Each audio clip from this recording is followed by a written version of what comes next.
Good afternoon. Foxesholo here. I'm tired out of my mind. Oh boy, this is going to be fun. So, not 5. I was going to do 5 tier lists. I decided against that, but 3 tier lists today. And I'm going to start off with the most boringest one of all. The goddamn key pages. So, we have Object d'Arte, which is if you attribute this key page, you are doing something wrong. This page should always be ran. OP attribute, this will always be attributed. Should get a raise, you punch above the current reception. So if you're in Urban Plague and you work perfectly well in Urban Nightmare, you should get a raise. Strong attribute, you have a very good attribute. You are not a good key page though. Good on tier, anyone who is only good on tier. That's it. After that, they struggle. Paperback has their niches and is just filler attributes. You're not building anything around this. It's trash. Garbage, don't use. Never touch them. So, Mars obviously should get a bloody raise, because he can be used until late Urban Nightmare. Well, early Urban Nightmare. All throughout that, first speed user, this is the gold standard for a speed unit. Go on tier, anyone from the Iron Hooded Brother, and also there should be strong attribute as well. Iron Brotherhood is give an enemy 1 paralysis. Congratulations. That's your passive. You win all your clashes afterwards. Everyone should have it. Gone tier, Yoon. Yoon has a fatal slash resistance and nothing else. In Urban Myth to Urban Legend, just below Urban Legend, all that is mainly pierce and blunt focused. So he gets in just because of that. No one has a slashing attack. Or if it is slashing attack, it's bad. Paperback, aim patron librarian pages. Obviously they're used as sacrifices. That's the easiest way to sacrifice someone. If Noah was a page, he would be up here. But since Noah isn't here, we have to use this plus a Yujin passive. Yun Fixer and Manching, same thing as Yun. They do not have... Yeah. They have a slash resistant fatal. They are fatal to slash. Again, they pair very well here. Taken or anyone from Hook Office because of their passive. Hook is a busted passive. Because of what it does is you gain 1 strength every time you kill a target next turn. So in the layer receptions, I'm mainly looking at Eileen's, Black Silence, anyone with a lot of bodies you can throw around. This guy passively increases your damage by so much. And then Grade Fixer 7, pretty much anyone who's a fixer in the receptions, the general receptions, should be here. Again, I'm not filling up all this whole space. But this guy is the best one. He has 2 pierce stagger resistance. For every time you land a pierce attack, you deal 2 additional stagger damage. Which, combined with Pomeli and one other, I can't remember who, and you put it onto aim pierce page, you are dealing 4 additional stagger damage, which is massive. Which, from Urban Plague to Star of the City, that is 10% of a person's stagger bar each hit. That's just huge. And it's only a 2-cost passive or a 1-cost passive. Massive difference. And if you use anyone down here, they're trash. Rats have a weird exception to the rule for the time reels Abnormality. They are used to kill them even faster. But that's pretty much it. Everyone else down here is garbage. Do not even attribute them. That feeling when 4 strength every scene during Eileen fight for a 1-point passive, yeah, it's busted. Okay, so everything below Urban Legend's gun, let's do Urban Legend itself. Starting off with Swy Fixer and Strong Attribute. It's keeping in stride, it's weaker health hauler, but it works on defensive dice. It's very good. Anyone who argues with me about this is wrong. Isadora, no, this is Julia. Trash. Isadora, Alice's wife, trash. They don't have anything worth using. Walter should get a raise. He definitely should get a raise. Holy cow. So what Walter does is, he's the first other speed user, but he also has a blunt weakness. But he's the only other person that boosts defensive dice. The way he boosts defensive dice is so good, you can use him until Urban Nightmare, if you want to. Because how Urban Nightmare works, you only have 2 receptions where it's bad to use blunt pages. That is being puppets and smoke people. Those are the 2 bad ones. Sweeper page can also go here, but Walter has speed built in initially, and a defensive deck can work until early start of the city. So he gets here automatically. Rain, strong attribute. Rain is if your hand has less than 3 cards, or 3 cards exactly, congratulations, you get 1 strength, which is massive. This is used on Bina. Bina is the main contributor to this. As well as Urban Plague and... yeah, Urban Plague, you don't really have too many draw cards either, so this will always be proccing. So that goes in there. Mika! Oh, God. I'm debating OP attribute for her. He's Blockman's best friend. Yeah, Walter is... you are right. Walter is Blockman's best friend. Strong attribute or OP. Oh, God. Mika is the best healer, but I'm going to put her in strong attribute. Coco. This is basically every time you discard a card, gain 3 HP. It works so well. Probably one of the best healing passives, and it's only a 1 cost. Olga should get a raise.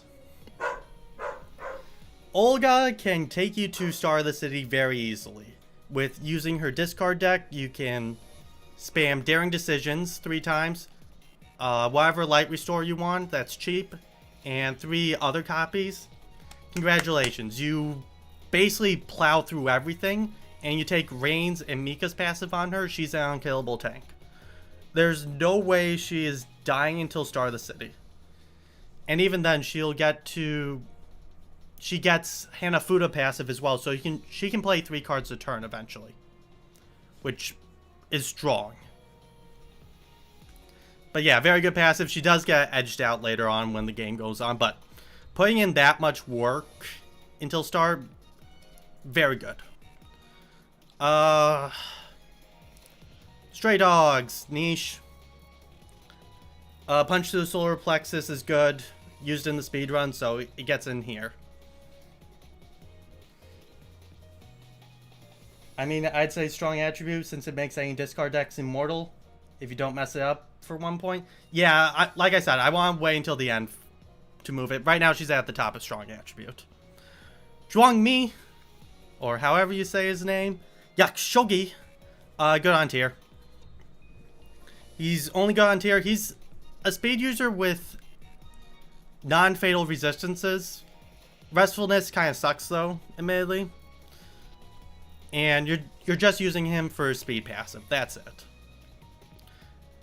Zulu.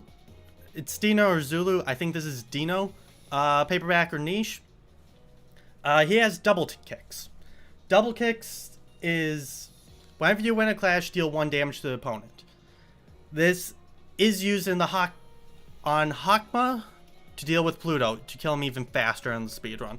That's the only time you ever use him, but since Pluto is such a hard fight, or can be very difficult to fight, he goes up here. Also works with defensive dice. Zulu, trash. Carnival. Strong attribute. It has the Remembrance passive, which is +2 strength if an ally died this act. You have to make it so someone dies, though. That's the only problem, and it doesn't transfer over to the next act. So you need more deaths, but 2 strength is very strong. And you can blitz through Urban Nightmares, all of Urban Nightmares' realizations very quickly with it. Let's see here, what else? Gun Squad.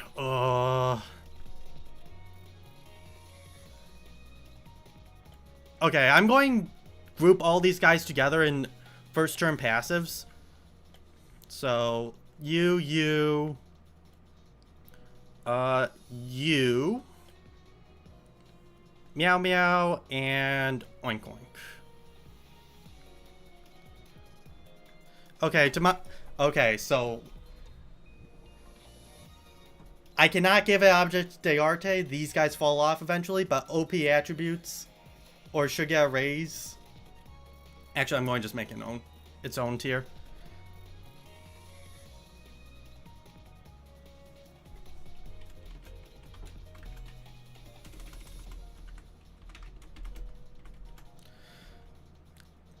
First turn.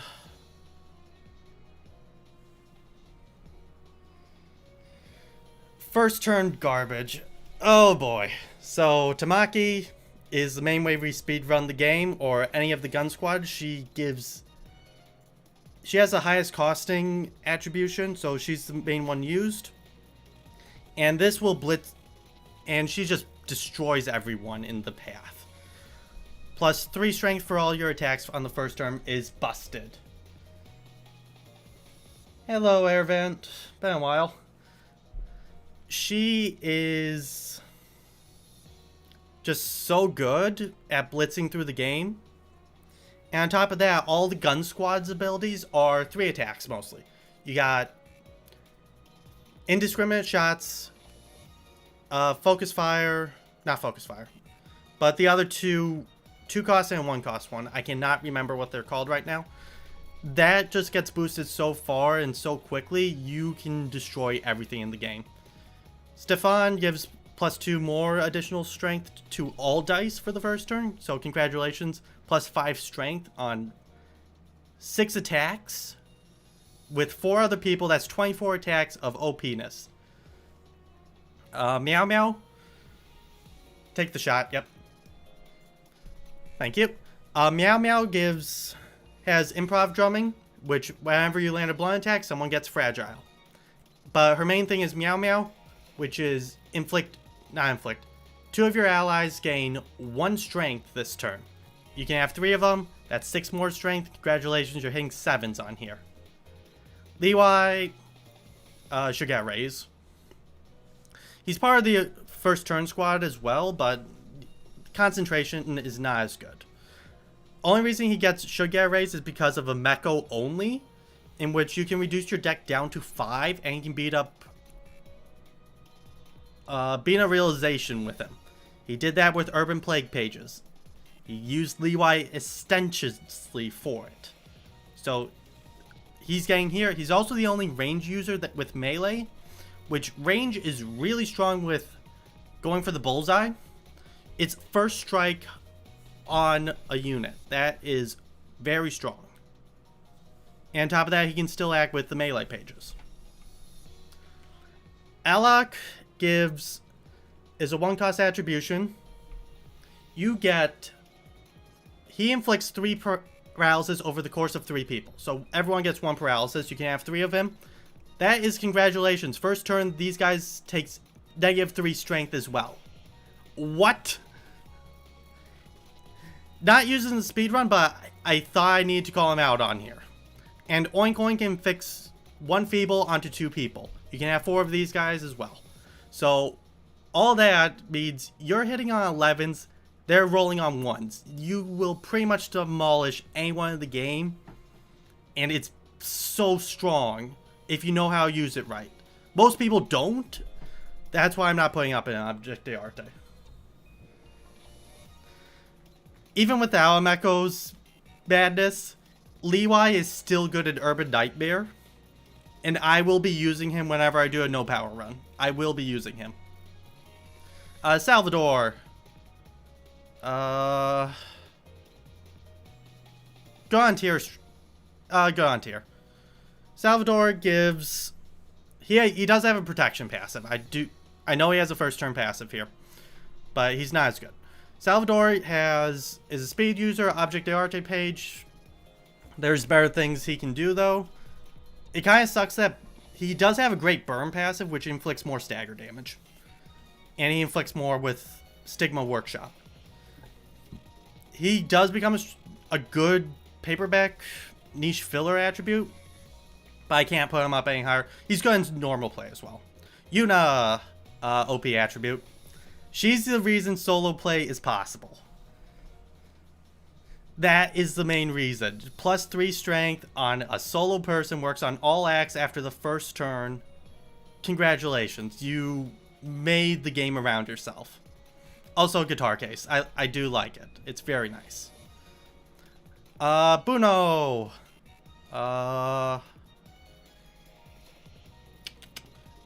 Paperback niche filler. He gives +1 strength each turn at a 50% chance. You can view this as half a strength. I usually put it as filler. So, strength is good though.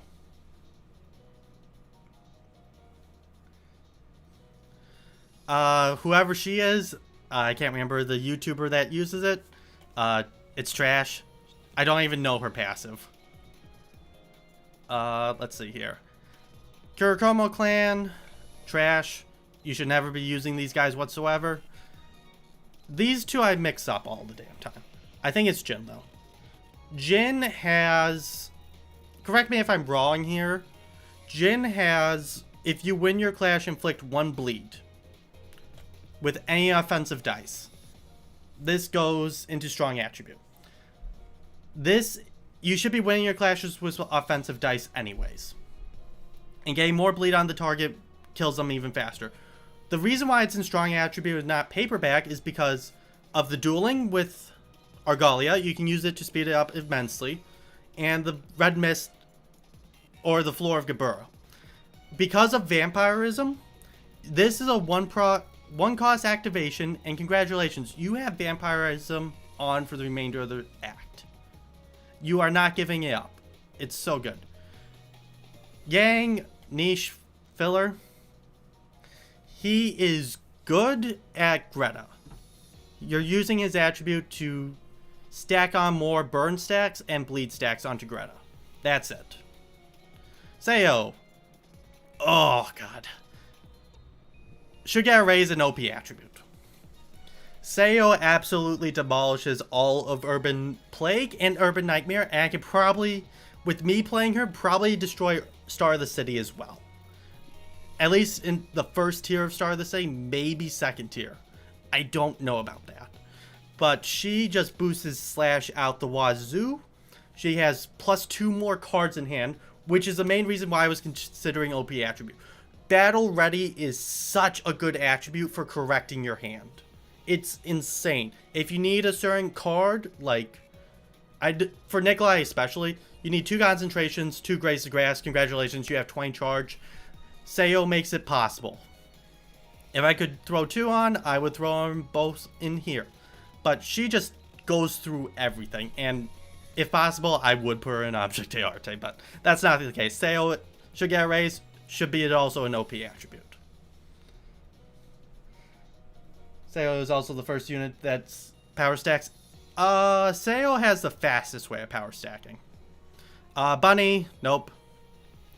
Pameli, I don't remember which one it was. Actually, no, I need to put both in here because they give wedge attribution. I do rate whoever, I don't remember which one it is, but one of these two have increased stagger damage. They'll go right next to the grade 9 fixer. They're both good. Oscar should get a raise. Definitely should get a raise. He gets even stronger in Urban Nightmare of all things. Not too good in Urban Plague, but when you get him in Urban Nightmare, you get Will the Prescript and all the other Singleton, the Sweeper Pages, and I think W Corp as well. If you really want to use Overcharge, which you should, as a one-off, that cranks him up so much, he should be getting a raise. Blood Chains, garbage. Jinkin, good on tier. You can do a Urban Plague Reception and get 3 more speed users. His gimmick is absolute dog crap. Never use it, because you're just going to kill yourself even faster, and the bonuses he provides does not work at all half the time. Solidarity Workshop, OP, no, not OP. Strong Attribute. Actually, no, OP. Reason why it gets OP Attribute is because everyone should be alive. Solidarity will proc on the first turn as well. Not too many things proc on the first turn, and it continues until you lose people. If you use this with Remembrance as well, no, that'll cancel each other out. But this is just +1 strength. That is so good, you should use it. Hanafuda, strong attribute for these two. Hanafuda, I'm not going to put her up in OP attribute. They are mainly here for the discard options.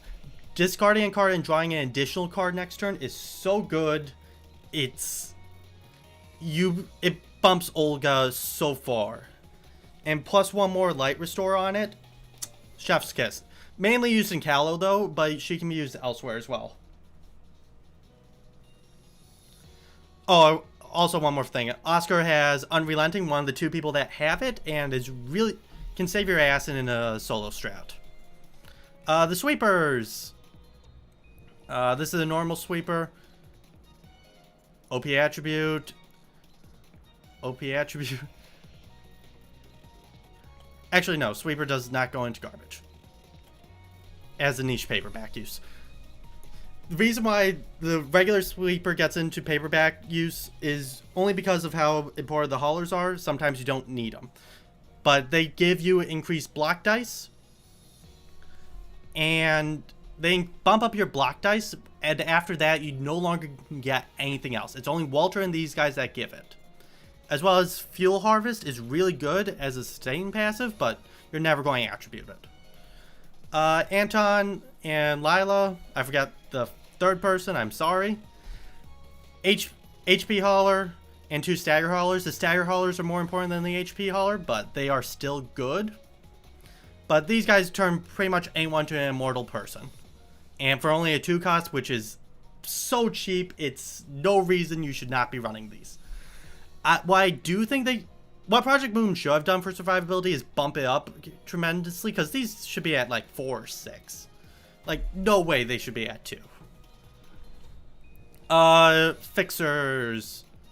You're never using she. Tenma has good on tier.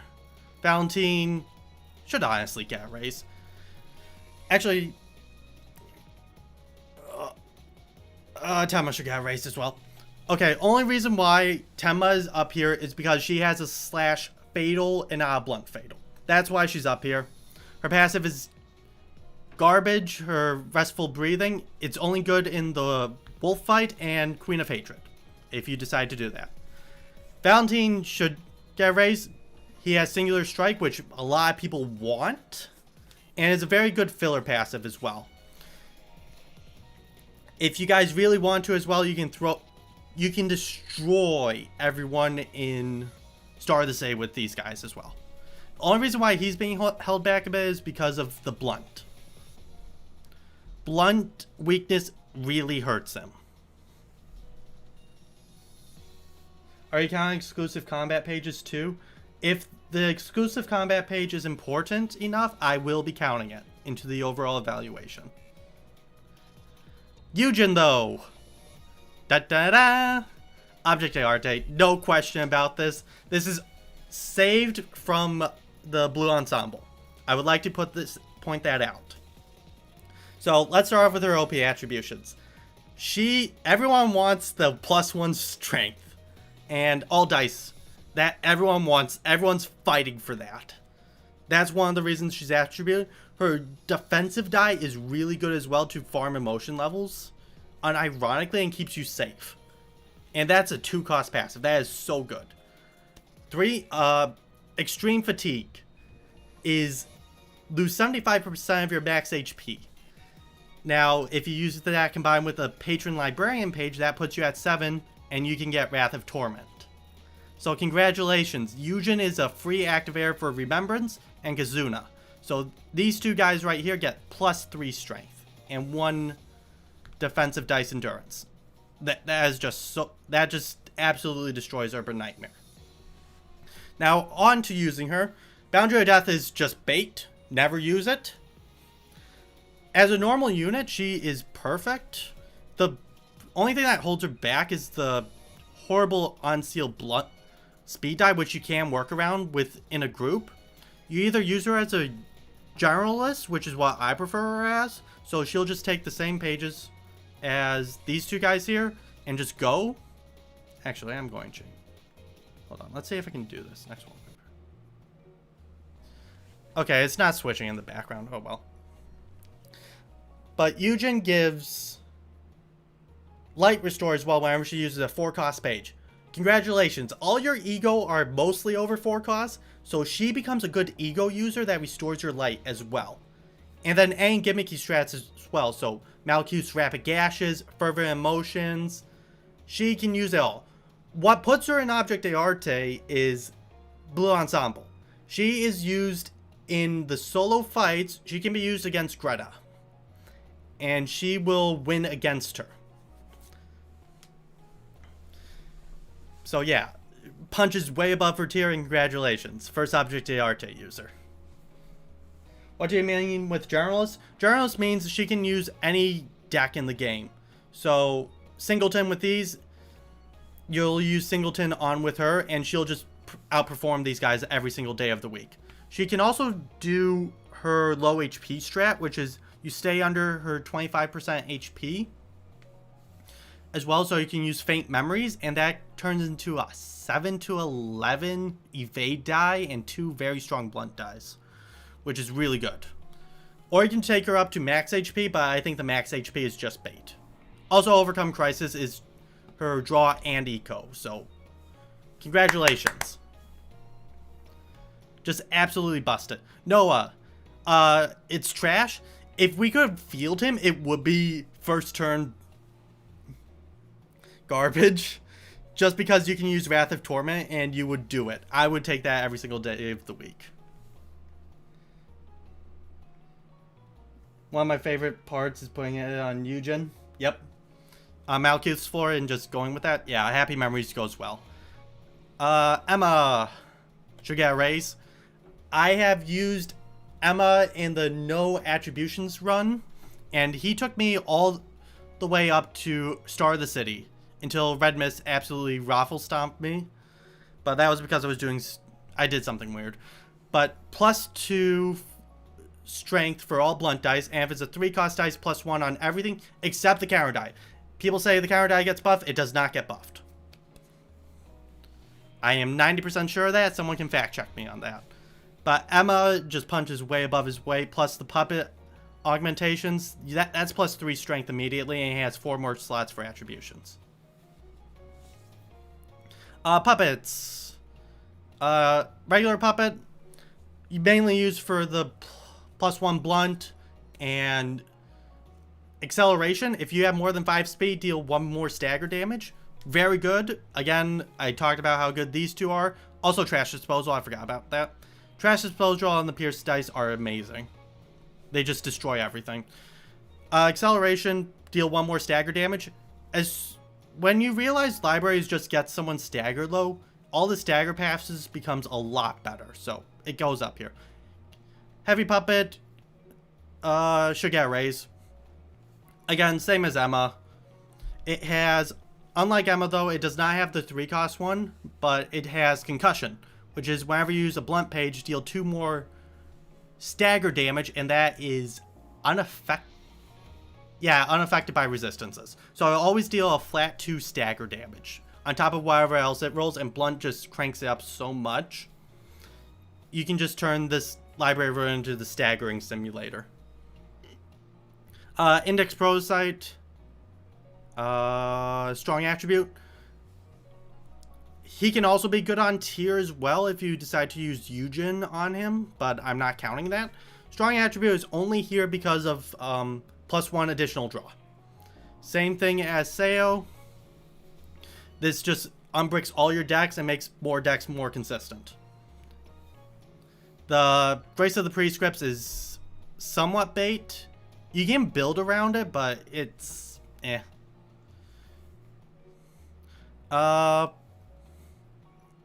Puffy Broom. Actually, no, I gotta put him here. Puffy Broom. Jin, OP attribute. Wang, OP. No, that's me. Filler niche. Wang, OP attribute. Okay, so Wang was when your user attacks someone, you deal additional stagger damage based on your smoke. I don't need, since you already know how much I like stagger damage, it's going up here. This is used in the speedrun a lot, and you can kill a lot of people very quickly because getting up to 10 smoke is very easy to do. And also, Puffy Broom is the best status, well, neutral status in the game. It's goes through everything, isn't blocked by anything, and the cards it boosts are so good, you need to run it. Plus it deals a 50% damage increase, which is just bonkers, and +1 power. Jin does the opposite of Wang. Instead of Sudithak, he has inflicting paralysis. 2 paralysis if the opponent has 8 or more smoke. So you are inflicting them 3 strength down. Congratulations.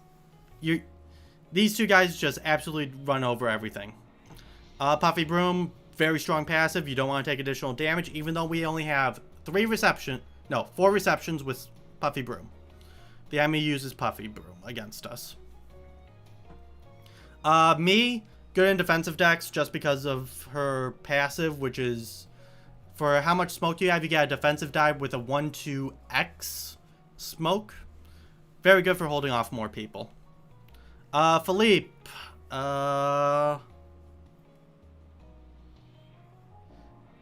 Strong attribute. I'm not going to put him should get a raise. He can be used in Urban Nightmare, but he's mostly used as fire passive increase for the thumb. Could he be used in Urban Star of the City? Yes, but you get him so late in Urban Nightmare, and then he gets quickly outdone in Star of the City. Admittedly, he can go into should get a raise, but I always use him as an attribution. Also, his attribute is used on Malkuth solo for the cactus build as well, to kill someone even faster. Let's see here. Warp Corp. It's trash. I forgot what the... Sen is niche. These 2 are niche. Rose is good on tier. These 3 guys got in here just because of Rip Space. Rip Space is such a good combat page, it's hard to not justify it. In Star of the City, you can use them, but you are actively hurting yourself by doing that. Lesty gets a little bit more of a notice because she gives +1 strength if you are immobilized. Again, this is my personal bias speaking. You destroy... I destroyed Urban Nightmare with Overcharge, and it was like the fastest I ever done it, with an hour 30, I think, including all realizations. So, really good, but not going up any higher. Seven Association, trash. Dante, trash. Dante is trash. If you need more speed dice, I guess that's his purpose. That's it. His 5 fragile passive does not work. And everything else just kind of sucks about him. You don't want to use him. Blade Lineage Apprentice, trash. You're never using him. It's just discount Kurikomo clan. Bamboo Hack him, Object de Arte. Yeah, him with +2 dice power for all slashing dice. He has Unrelenting. He has Singular Strike as well, which messes him up for Swordplay of the Homeland. Not Swordplay of the Homeland. To claim their bones. Tear the Flesh to claim their bones. He messes that up so much because of that, because he has +4 strength on it. And he's just Barseo. He also has Unrelenting and both of the damage passives. He is mainly used in Loyalty Malkuth, where she stacks up a bunch of Matchlight and you're spamming Burning Slash to proc Matchlight, because you can proc it twice because of how Burning Slash works. You play the first page twice. And he boosts it up so much, it doesn't matter. He does get Puppet Strings, and there's other things that goes into his strat, but even then, he still punches way above his tier limit. You can use him on Hod's floor as well against Greta.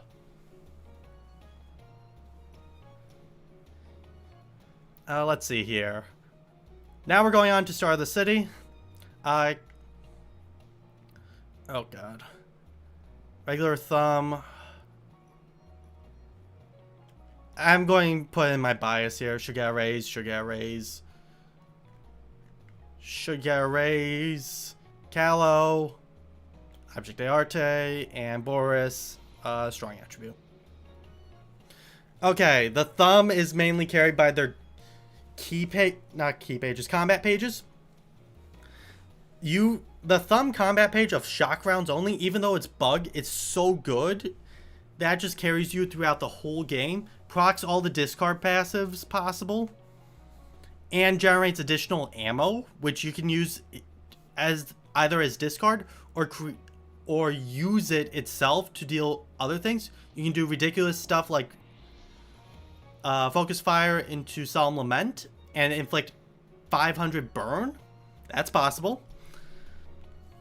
But there are also the primary debuffers as well, because for whatever reason they inflict paralysis. No, yeah, paralysis and disarm. So congratulations, you destroy all defensive dice. Dennis, additional supplies, you get more ammo, which is really nice. Catriel, empowered shot. Very good on Bina as well, because all she has is range attacks and she buffs them even further. Thumb Soldatos become the first turn of the Thumb Squad. Actually, I'm going to just throw this up here, because they just inherit all the stats on here for the speedrun. And become even stronger. Actually, no. I'm going to leave her down here. And Coco's at the door. Come in, girl. Come here. Upsy daisy. Yeah. Labby of obnoxiousness. Frost ammo is so broken, yes. Do. Ah, Coco.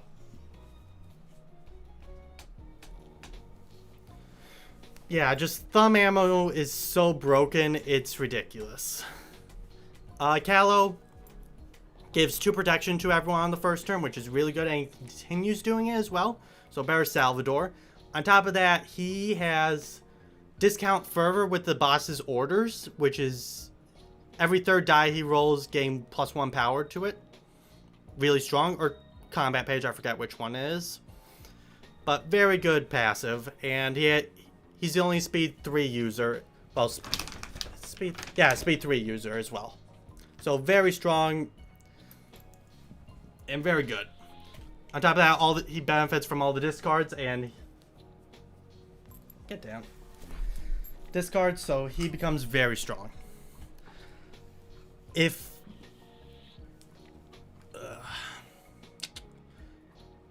I know, God, what was it? Chewy? I think it was Chewy.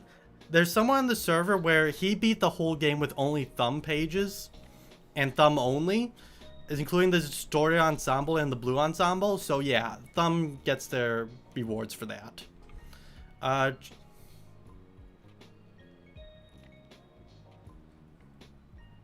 love Library of Ruin. I love Library of Ruina, but every day I learn a new crazy combo like the burn one you tell. Yeah. Library of Ruina is like a it's like Heroes of Might and Magic 3. I was going to use another example, but no. You can do a lot of unique stuff that Limbus Company cannot do, which is so much more fun. Oh, alright, Boris. Boris is here because of Grit passive. Grit is reduce all damage by 1, including statuses, and stagger damage by 1. That is so good, it's not even funny. Discipline is fun to use, but not mandatory. Church of Gear Worshippers, only here because of Combustion Engine, and they have +1 Evade. Evade isn't as good as it should be, so it's stuck down. But Combustion Engine giving you +1 more additional smoke may not seem like a lot, but is really good for getting up and running sooner, so Sooty Thack activates. Lou Fixers. Congratulations, you're a strong attribute just because Fervor is so good. This Fervor also works on the first turn of multi-act receptions as well. But they're only going to get into strong. May, Cecil, strong. Actually, no. I'm going through them. I'm thinking of putting up an OP, but I'm going to let my bias rest on that. May and Cecil are here for Tishianko. You can use... They use... Let's start off with using them first. Using them, they are mainly Pierce users, because Tishianko has 2 Pierce dice.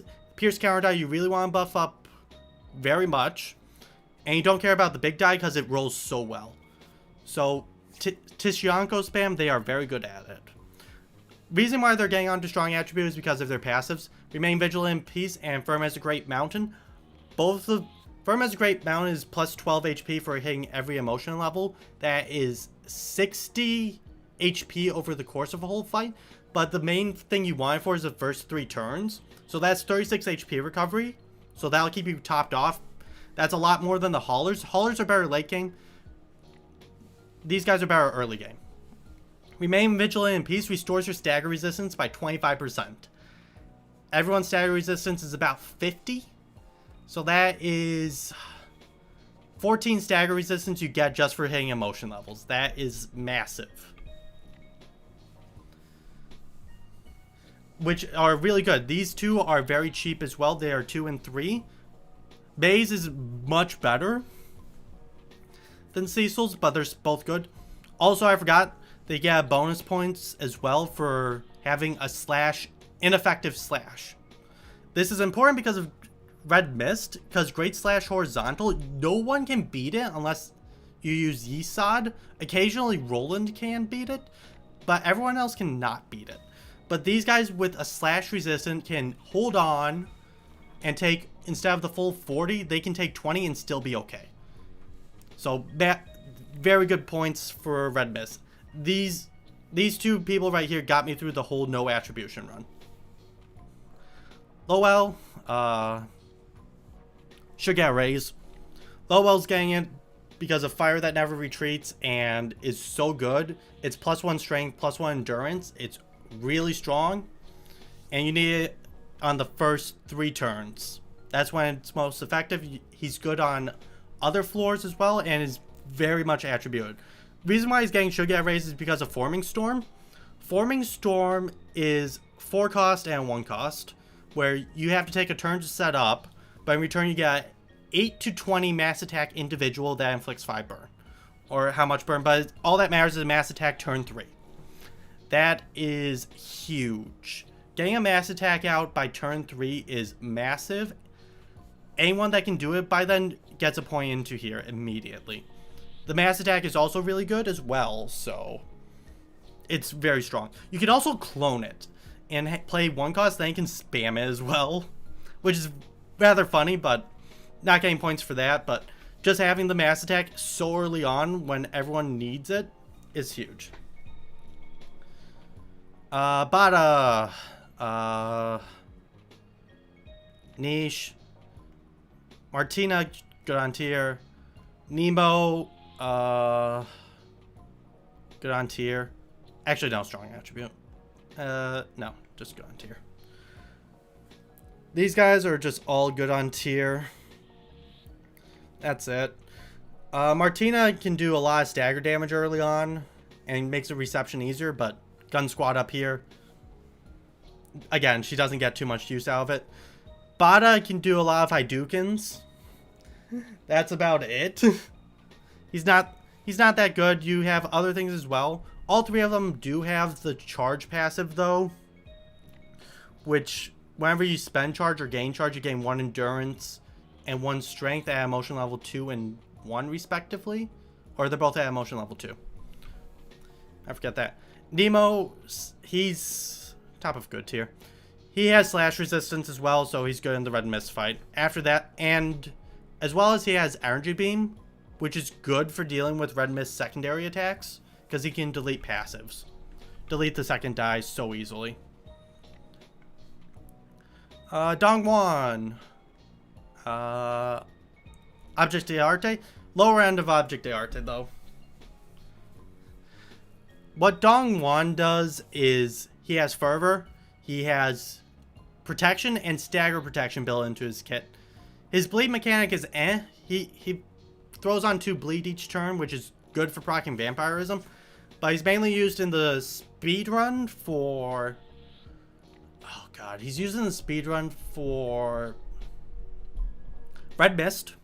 Because Red Mist, Rage / Horizontal is so annoying to deal with, and he's the only one that can deal with her effectively.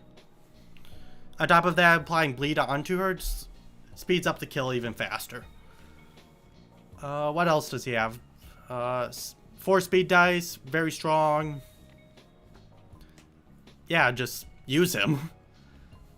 Don't play into his bleed mechanic though. The bleed mechanic's crap. Just use him as a generalist unit.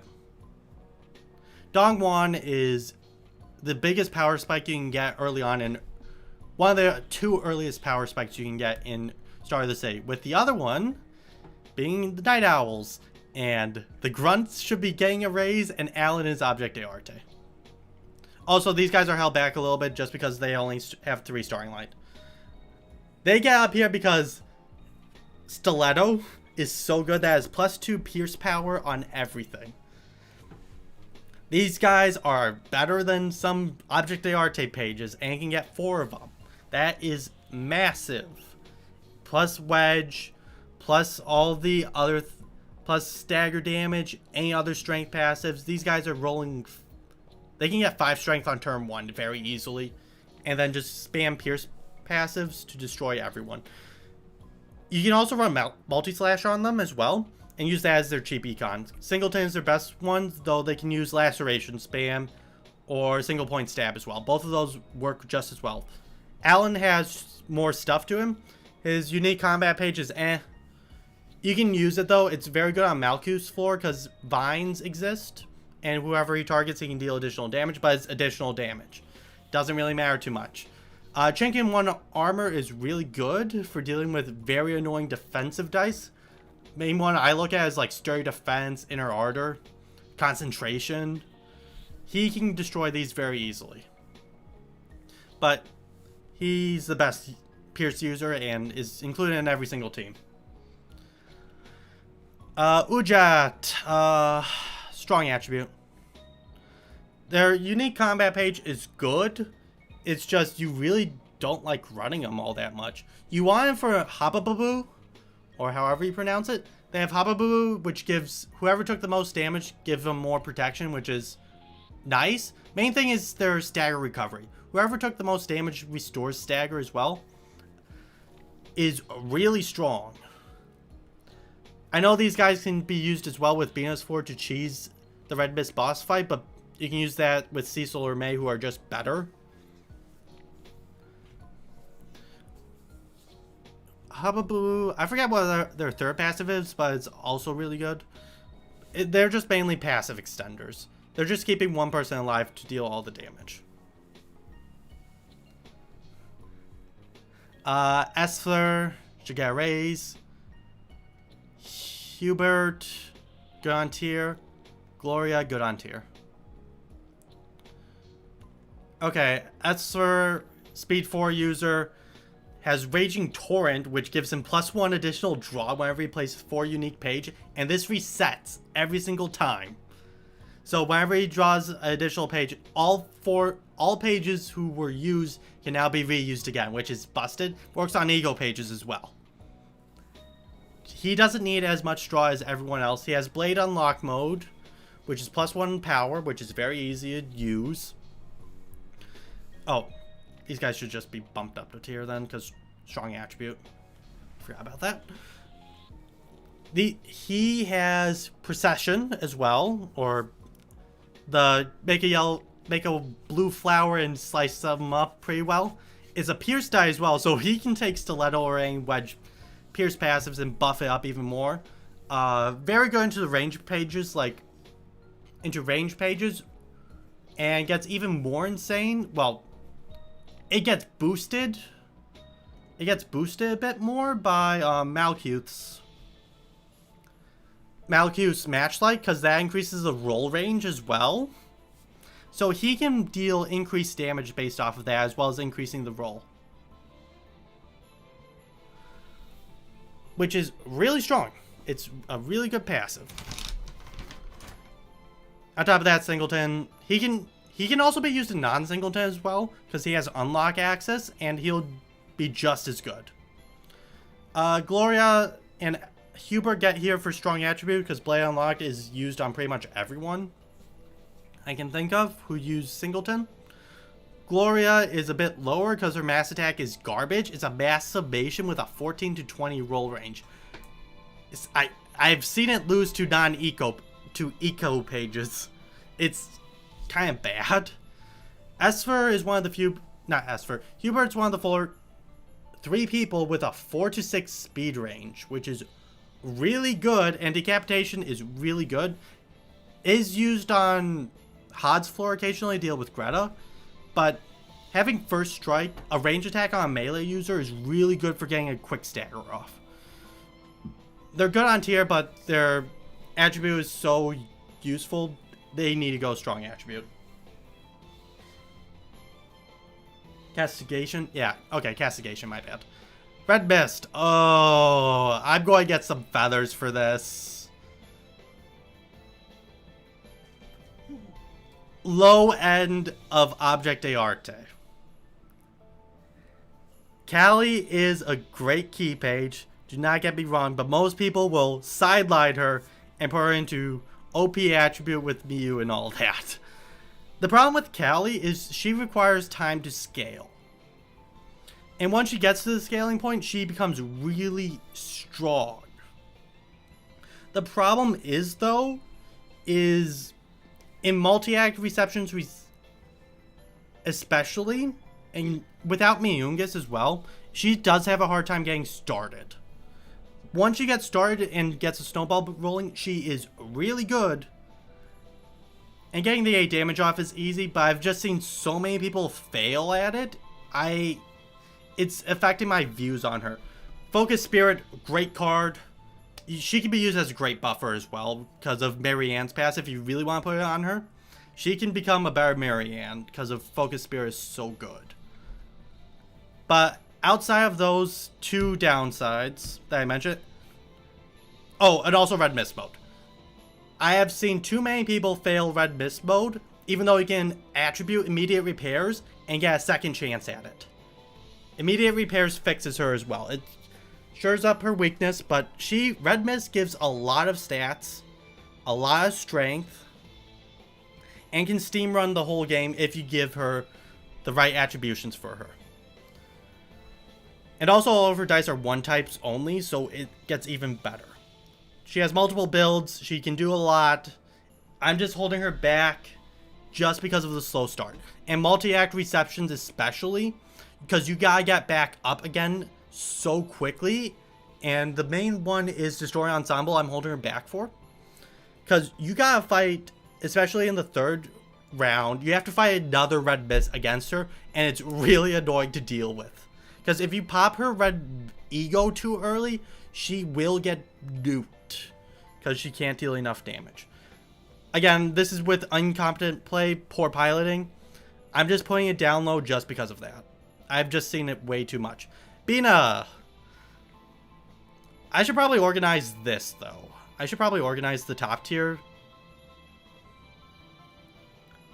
These two are better.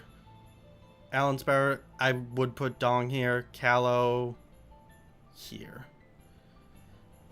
Bina, top, right out top of Object de Arte. There is zero question in my mind about it. Because she has all the tools she needs. She has plus draw. She has built-in draw. Degraded Pillar is busted as all hell. It's 6 Fairy Infliction. Better bleed mechanic. You can nuke pretty much anyone off the map. Especially with the gun squad. She will kill anyone first turn. This is in combination with gun squad for normal receptions. In longer fights, however, she is the main unit for killing off a boss. And you don't have to interact with all the mechanics with it as well. Multi-act receptions are the best showing, though. Multi-act receptions, the only one I consider important. You do 60% of the game in multi-act receptions, 30% long receptions, 10% other. And the other is very important, but I can't remember. No, let me take that back. 60%, 40% long, 60% short. Multi-act takes up the short receptions. The only one that is worth it is Destroy Ensemble. That's a multi-act short reception. And that's really it. If you're struggling on the others, I do have questions. Hannah, you may have trouble occasionally, but that's it. But Bina is good on either option of those because of how good Fairy is, and she's able to sustain herself very well with good sequencing. You use your 3 costs first into your weaker Fairy recovery cards. She does get a little held back though because of how if she doesn't get enough light restore, she can brick, though her floor does unbrick her because the small bird one, you can get infinite light restore and do a lot with her. Her degraded lock is cheap light restore. You're never using the light passive except for the red mist fight. Occasionally head reception, but that's a whole different ball game. Degraded chain is good in short reception fights against mooks. You can lock someone down immensely quickly. But yeah, she can steamroll the game very quickly, and she doesn't need a power stack. That's the crazy part to me. Red Mist needs power. Beta does not. She has good rolls off the base. With good piloting, she can destroy all the bosses in the game. Also, her mass attack is garbage.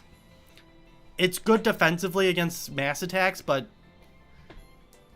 trust me, her base kit is so much better. If she could have a 3rd degraded pillar, I would put her at the best, but she doesn't.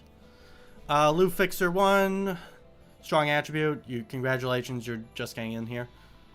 Jun, you're getting only in here because of fervor. That's it. Because this only has 4 fervor, 3, 3, and 3, 3. So every single one of your floors can have fervor on the ensemble. Only reason why they're getting to strong attribute. Their Flaming Dragon Fist is a fun card to play. It's just way too expensive for what it does, which is essentially nothing. It's just a good clashing page. Not saying it doesn't have its place, but it's fun to use on the whenever you have time. You can also use Happy Memories with it, but that's all. Mirrors gets a special recommendation because of how his burn works. If he hits a melee person and it's a passive, the enemy takes stagger damage equal to half the burn count. And this is before the burn activates as well. So if you stacked 100 burn on someone, he will deal 50 stagger damage by just touching him. Only problem is you're not getting that much burn unless you do a specific build for purple tiers, the fastest I've seen it done, or Matchlight. But even then, at that point, you are still destroying the floor with whatever strategy you are using.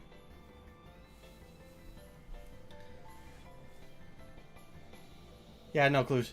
Yeah, multi-acts are the best reception, though. Yeah, but I'm taking into longer fights as well. Multi-act, okay, difference between a multi-act and a long-act reception is multi-act you can cut short. It's basically gun squad territory for me. Anyone can do it quickly. You just need to get your economy set up quickly, and then you just kill all the mooks. Long receptions, you need to manage your E.G.O. But, again, I shouldn't harp on that too much. Blech, my bad. Reindeers. Reindeer, strong attribute. You are getting in here just because of strong attribute. That's it. So the reindeers give 1 additional strength whenever they take 30% of their max HP, which if you're playing unoptimally or you know what you're doing, this is +2 strength. This is just remembrance whenever you feel like it. +2 strength is huge, and it gets even better. They also have the stagger damage if over 11 charged, though that is gimmicky. Rudolph is a mass attack spammer with Mind Crush. Mind Crush is a very good mass attack. It's just he's a little held back because you need to get to 20 charge quickly.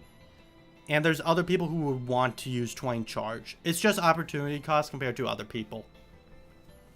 Is his main problem. He is a great unit to use. I did use him on the no attributions against Eileen. And he pulled his fair share of weight there because he inflicts 6 stagger damage on top of everything. So otherwise I would just put him good on tier. But reindeer passive is better. Maximum. Rhinos. Rhinos are the other option for you getting strength up. Not strength up. Defense dice up. Endurance. Bleh. I'm tired. Endurance up. Because they have the same condition. 30%. They also have protection after 11 charge. Which you're rarely ever using. You don't need protection. But the defensive dice is really nice. The additional endurance is really good. Maximum, on the other hand, he gets to OP attribute. Maximum crash. I always die before ramping up to 20 charge. Yeah, you don't know the right way to do it. I'll show you how to do it in a second. Maximum crash is so busted. It's take 50%, deal 50% more damage, and take 30% less damage and stagger damage. What? Just what? That is so good. I would always use... He gets used in Nikolai as well for a certain build. But that build is so good it should be the main build. Easiest way to activate this is play Concentration, Graze of Grass, Concentration, Graze of Grass. Congratulations, turn 3 you get this to proc. And at that point you can use his mass attack as well, which is garbage. Because it gets rid of all of his charge, so you lose everything as well. Good in multi-act receptions, not good in other things. Also, Rhino Ram is great. Also, all the reindeer people, they have 4 starting light as well. I forgot to mention that. Everyone who's a captain gets 4 starting light. So they get even better. Rabbits. Go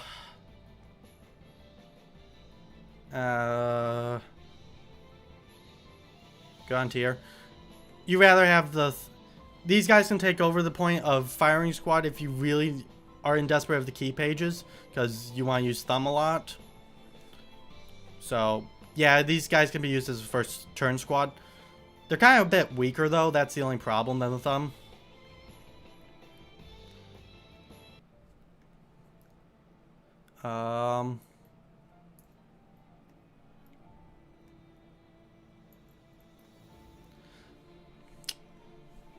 Anything else with them? They have the haste attribute, which is really good though. Haste is a very fun thing to play around and is really good. Mew! I'm going to ruffle some feathers! Object de arte. Yes, OP attribute, but she gets up here because of how good she is at base. So what Mew does... So first things first, Mewungus. Everyone uses it for the Mewungus. I've seen very few people play around with her. So... she's part of the 2-cost combo with Callie. Also negative points for that because of Callie. Because you have to unequip her to get the attribute for the strongest. But +5 damage on all dice. Power. plus 5 power on dice. That is so good. She, at 11 plus charge, she gains 1 additional haste, and for every 30% damage she takes as well, she gets 1 additional haste as well. So inbuilt in her kit, she gets 4 haste. 4 haste immediately. Now, what makes this over the top is Yesod, Hakma, and Caterflor, and technically Malkuth as well. These 4 people all have something of value. Yesod has pattern recognition, so that is increased additional haste and light restore. Okay, dog wants out.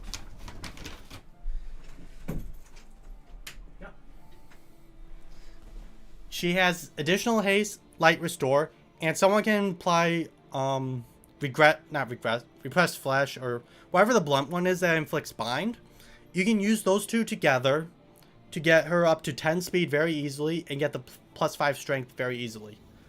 Hakma has insane healing with a baptism strategy, plus 2 endurance as well, so she gets all of her evades off. She can take damage as well to proc it, and that will get her up to 11 speed. Also has time and other things as well, so you can bump up the speed even further so she gets her plus 5. Sword of Frost and Kiss, I believe, will proc it, because she will set their dice to 1. So she gets her full speed off of that. And Malkuth's Force, she has vines. She takes advantage of the enemy's binds, and she has a lot of healing. And Malkuth has a lot of healing on her, so you can get her back up. Mainly used for the OP attribute, but she is really good. Also, her unique combat page. That is plus 1 die power, and all her range attacks become melee. You want it to be melee for a couple of different reasons. Main thing is to just fight, because some of the range pages are meh, but if you get into melee, they're pretty good. Well, actually, no, I take that back. I take that back about our range pages. It's a downside, but Concentrate Firepower is so good, it should be run as melee. And after using that skill, this is plus 1 dice power on all her attacks as well. So she has plus 6. Plus 6 plus her mass attack, which is... Oh, got it. Her mass attack as well is a 7 cost mass attack, which you can use whenever you feel like it. And you can spam it as well. She also deals 15 damage as well with her final attack on the main target.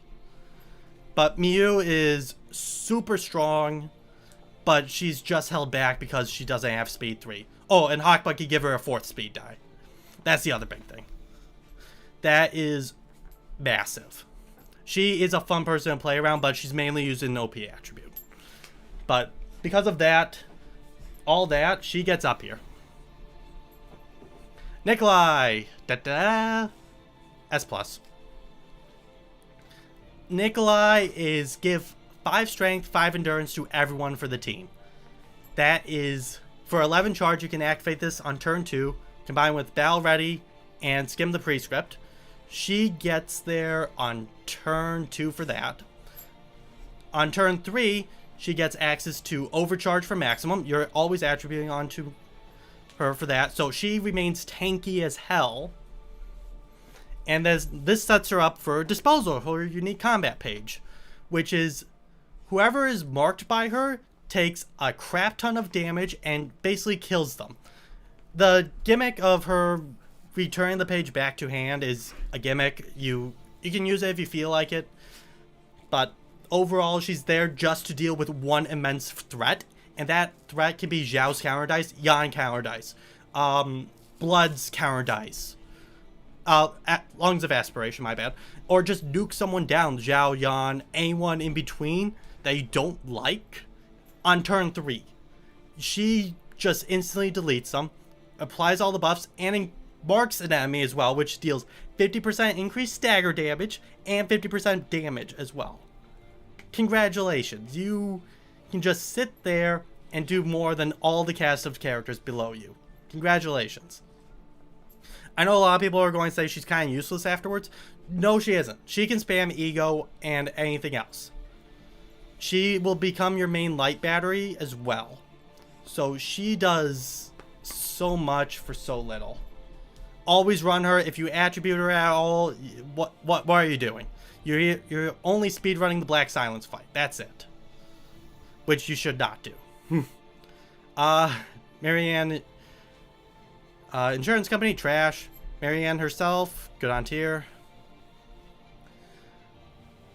Irina is a light battery. The problem with being a light battery is everyone else needs to build around her, and if she dies, you are completely and utterly fucked. That is all your eco gone. Which I don't think is worth it. She does have multiple builds. She is a 3 light user with with a mass attack as well. At 30% or lower HP, she gets life insurance, which is, I think, a 4-cost mass attack. Mass individual that inflicts 2 feeble and 2 disarm for the turn. That is a really good mass attack. It just sucks she can only use it once, though. If she could spam it, I would throw her and should get a raise. But she's mainly used in light recovery to get everything done. Also, one more thing for Nikolai, she uses smoke as well, so disposal goes up to 700 damage. That is just way too insane. But Irina is...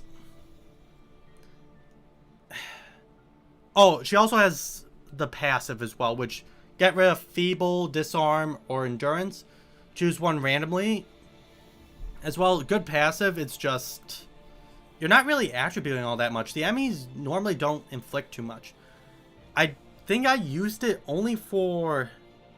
I want to say... just said solo against the puppeteer. That's about it. And even then, I don't want to count that as a strong attribute. Also, her get hit by a one-sided attack for 1 light restore is hard to use because you're spamming counter dice a lot. So that usually never happens. Bayard's office.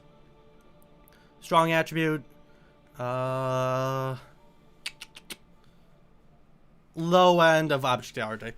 Okay. Offensive position is so good. It's a crime because it's inflict 3 fragile on yourself, gain 1 strength for the turn. That is, you're rarely going to ever get hit by the enemy, so that is better solidarity. The 3 fragile can come back to bite you in the butt though, because of enemy mass attacks and all that, but you should be able to heal up fast enough. Bayard gets up here for just being better. He also has pinpoint precision, which can be used, but I find it more as bait. He only gets up here because of his passive. His passive from that. Also, if there's like nothing to do for a turn, you can also proc the ability, which is kind of funny. But he's only up here just because of pinpoint and speed 3 user. Again, lower end. Smoke people. Strong attribute. Yay, object d'arte. Actually, Bayard should get a raise. I think that's better for me, for my sanity. I know Dewey's going to be yelling at me about this one though. Yay! Oh my god, Yay is so... She is so busted. I forget she's female. Yay has an amazing, unique combat page. It sucks that she only has 3 starting light though. But it's a 4-cost combat page that essentially says, go up to 10 smoke immediately. Gain 1 strength. Gain 1 strength the next turn if you're above 8 smoke. Gain 3 additional damage with all attacks immediately.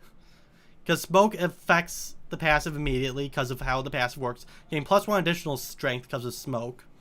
And she's able to sustain it very well. Yay's a woman? Yes, she is. Goofy survivor energy for Bayard. Yeah, but unoptimal. But yes, you can use that. That's why I moved him down a little bit. Because you don't really want to be wasting turns on him. She also gets access to internal combustion engine. Well, you put internal combustion engine on her. Congratulations, she's always at 10. What else? Immediate repairs is such a bonkers passive. I'm surprised it's on the same tier as haulers. It should be a 6 cost. Because what it does is, as soon as you're about to stagger, you restore it immediately. So this, for a 2 cost, which May and Mind Hauler is the same cost as this, you can get up to 58 stagger recovery. What gets even bonkers is solo strats and the Red Mist, because this will keep your main carry alive as well. Red Mist will still stay in Red Mist mode as well in case you're unable to deal the 40 damage, which does come into play a couple times. Black Silence 3 is the main one. I always lose it because I want to break the bloody bond between Angelica and Roland. So Ye gets up here for the amount of work she does just from immediate repairs.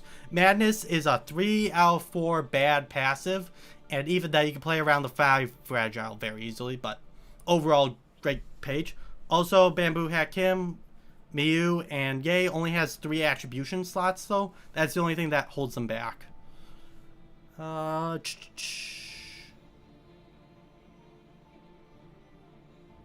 think there. There's good. I don't know if my brother's texting me. No, he isn't. Okay. Jan. Oh, God.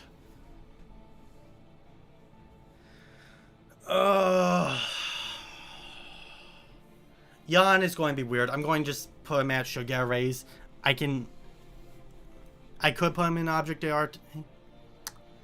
Jan is going to be a coin flip. I'm going to have to come back to him. But Jan, what Jan has is he's a consistency bot increaser. He will, with his prescripts, he can increase the consistency of one person very easily. After emotion level 3, he gets access to prescripts.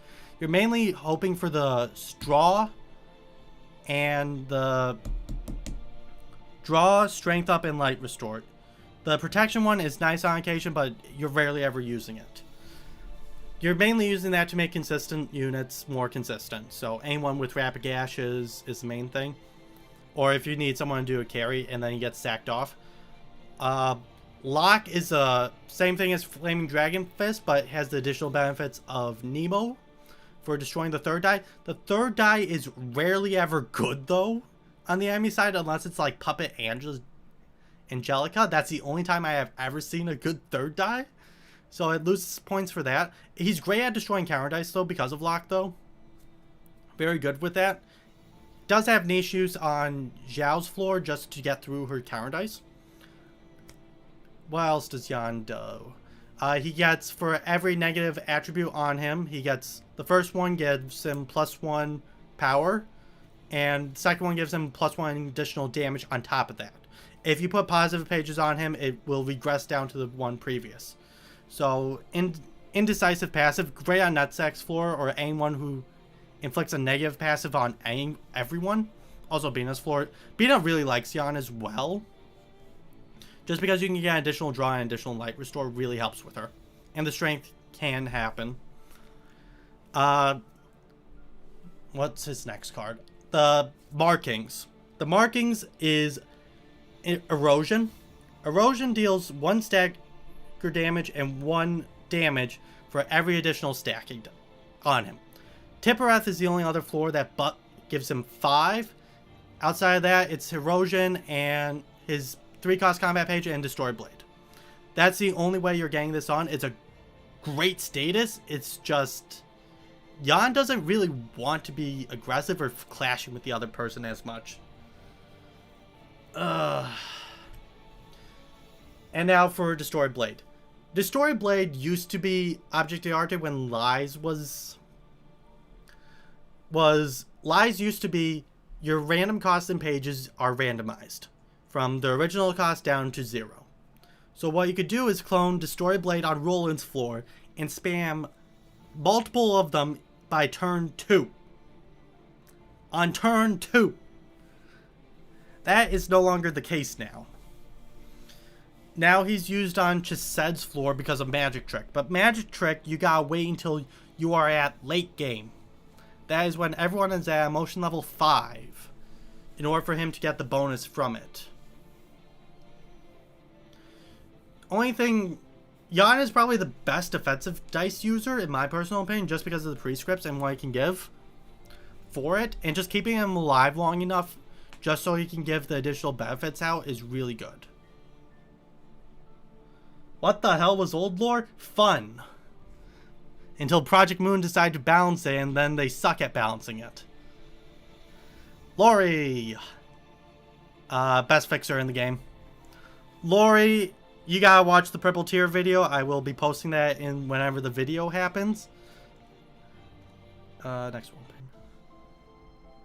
Lori is good on all floors, gets +2 dice power on everything, has 4 different decks, can do whatever she wants and get away with it. If you fail at deck building or piloting, she is worse, but she is so easy to use, it's ridiculous. Pierce stance is her best stance. I say blunt stance is her next one just because of how good staggering someone is, even though blunt dice are kind of meh. Guard slash stance, then guard stance, in that order. Pierce stance, especially because of the crazy stuff she does with any status deflection, including E.G.Os. When I go over the other things that'll be brought up, she just cranks it all up to 100 and just goes full power. Also, the main recipient of Myungist as well. And she is really the best one, and she can't be attributed to anyone else. That's the funnier part. So you can't gain anything except for Manipulator of the Odds. And Manipulator of the Odds is so good that it makes Wing Beats, Harmony, and anything that requires multiple rolling to always stay rolling. And this works per die. It's not for the combat page itself. It's per die she rolls.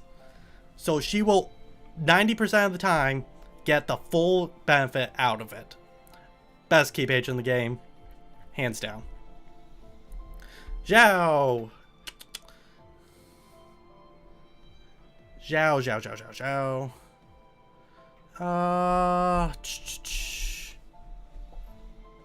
Better than you, better than you, better than you. Better than Alan, yeah. Okay, E.G.O. has the Fervent passive. She gets the 9 Children of the Dragon, which is at emotion level 2 or 1, I forget which one is. She gains immunity to burn. And she reduces all statuses by half, rounded down. This becomes really good with Bayard's passive, which is getting +1 additional strength from it. So she gets 1 strength for 1 fragile. Really good combo. On top of that, she gets, at emotion level 3, she gets an additional all dice passive. So she gets a huge passive on top of that. So that's 2 dice power immediately for offensive dice. And that's when Fervor kicks in as well. Then emotion level 4, she gets her 3 E.G.Os, Pulao, Yazi, and Tauti. All 3 of them great E.G.Os. Really strong on her. You're making out like a bandit today, Coco. All 3 great E.G.Os to use. She also has a 4th basket attack with Forming Storm Love, which she can use on turn 2, because she has 4 light available at the start. And she can just frontal assault someone and clash with them to get to emotion level 3 very quick. Emotion level 2 very quickly. Only thing that holds her back is multi-act receptions a bit, because she has to go through the full cycle of each transformation. So once you hit transformation emotion level 2, 3, and 4, in order to get back to her E.G.O, she has to spend 1 turn in emotion level 2, then 1 turn in emotion level 3, and 1 turn in emotion level 4. That's the only downside to her. That's it. Outside of that, she just destroys the whole game.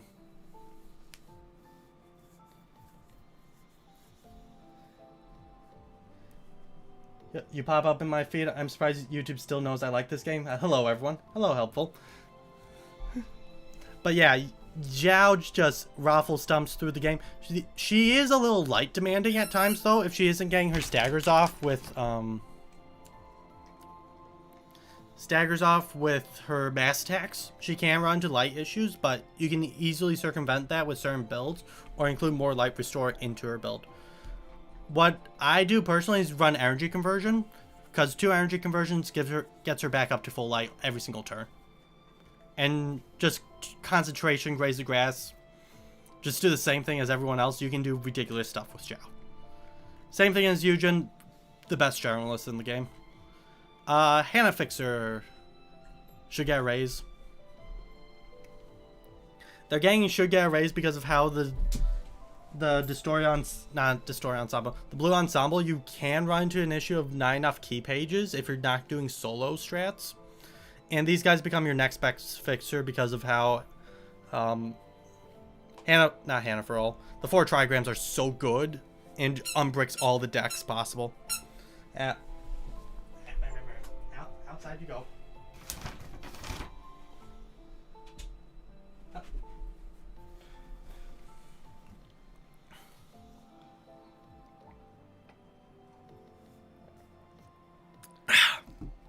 Because the 4 trigrams do all the ridiculous stuff possible. Only thing that holds them back is not a speed 3 user.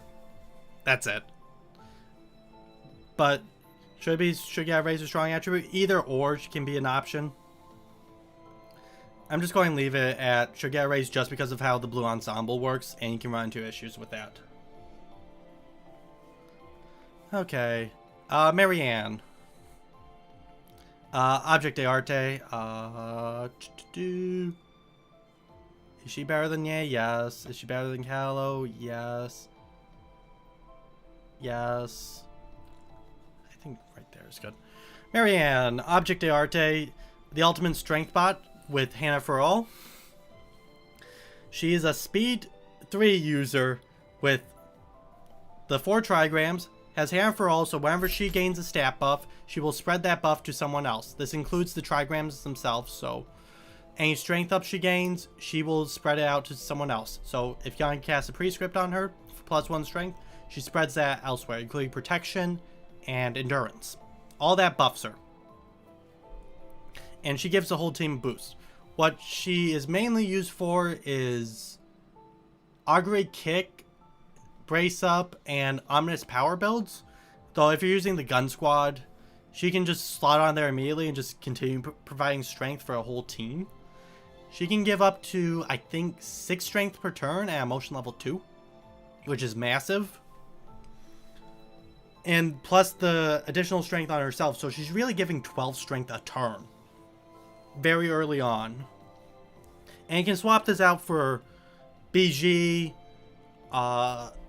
Observe, Red Mist passive even, if you really want to use Focus Spirit as well. All that, well, you gotta throw that onto the Red Mist page, which is okay. But all that work just for a couple boosts. It's plus 12 strength is bonkers, and you should always run her if possible. Herald, yeah, Herald's there. Herald is Hannah Fixer but better. He has, no, she, my bad, she has Hannah for all, which is adjust your resistances to whatever the most damage you taken from the last turn, accumulatively. So if you take 20 blunt damage next turn, she will change all her resistances to resist blunt. If she takes 10 slash damage in one attack, the 20 blunt will override it. So very good defensive stat. The only thing that holds her back is not getting a power passive, but still is a really good fixer. Really strong. And I used her for Sud solo and she did just fine. Was able to survive all the Puppeteer's attack, unlike most people. Anything else about her? Has access to true trigram formation, which is really strong. A little costly, but provides a lot of eco for her deck. But that's nothing compared to the GOAT. Olivier.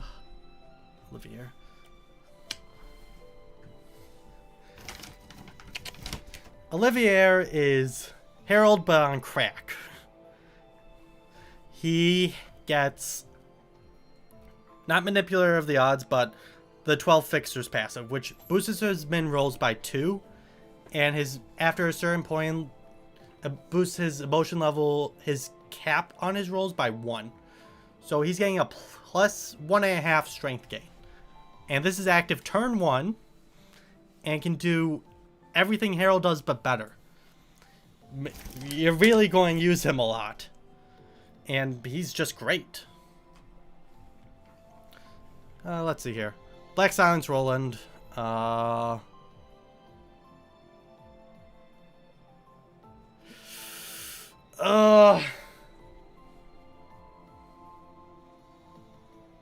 going to ruffle some feathers. Should get a raise.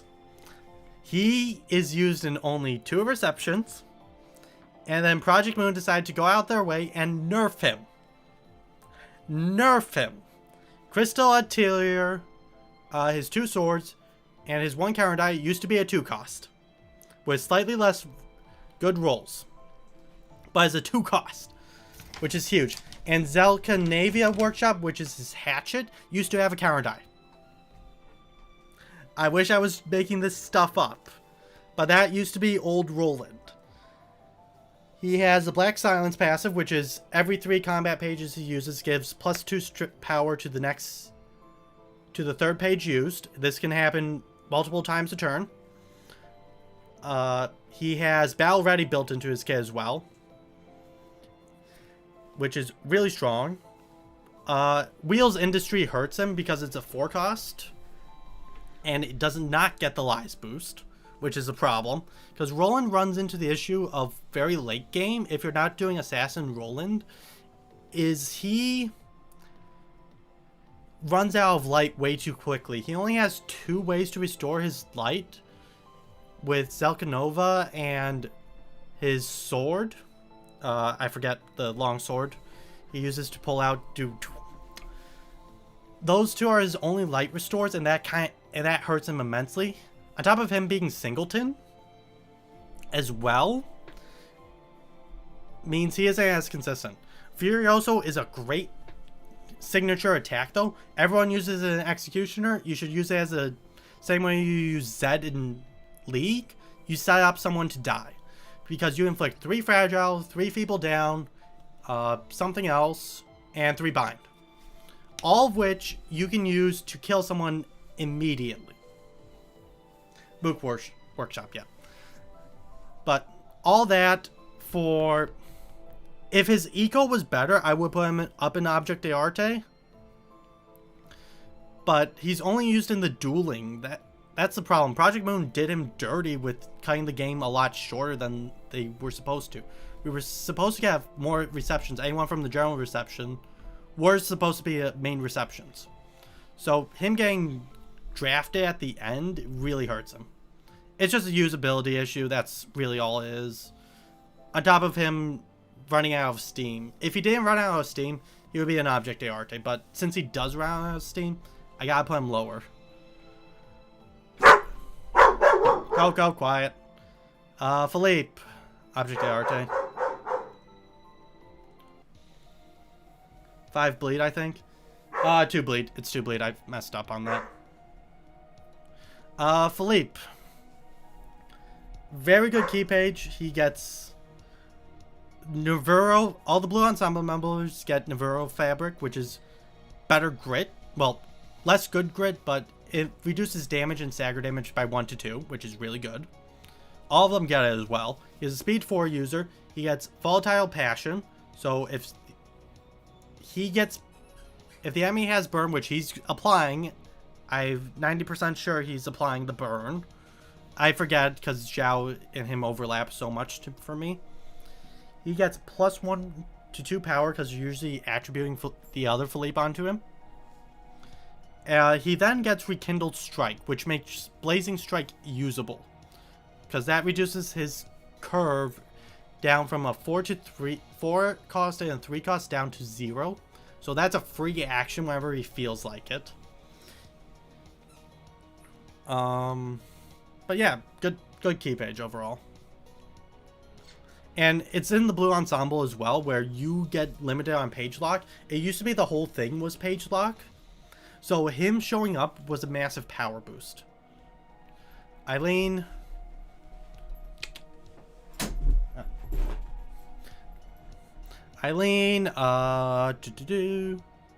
I should probably adjust that. Probably. Actually, no. About there. Eileen. I'll put it next to Ye for now. Eileen is, if you have smoke on the page, gain +1 strength on all dice. So you're giving her +4. Oh, and also Philippe's mass attack at the end is really good. It's just we don't have time to use it. Eileen, same thing. +1 strength on all dice. She has very good resistances. She's used in the speedrun as additional damage dealer. Suffers from having only 3 attribution slots as well, same as everyone else. Same as these 3 down here. But really good. And you're going to use her throughout the whole ensemble. Ever-spinning gear wheel can be used on everyone. Just she gets the most benefit of it. And Kim, technically, but oh well. Greta. Good on tier. No one, I have never seen anyone use Greta unless you are in desperate need of blue ensemble pages. She gets +1 to 2 power if the target is bleeding. Actually, should get erased. Just because I forgot about the bleed. +1 to 2 power if the target's bleeding. Actually, no, it's only good on tier. My bad. It's good on tier. My bad. +1 to 2 power on bleeding. You can easily proc that with Jin's passive, so the passive will always proc. It's a 5 to 6 passive though. If it was a 4 cost, then I would say she would be a strong attribute, but since it's 5 or 6 and that's a competitive slot, no. Her special attack, I don't know it. It's not a mass attack, and I think it's tackle charge if I remember correctly, which is a 4 cost page, I believe. So it isn't as good as it should be. You're making out like a bandit today, Coco. Another.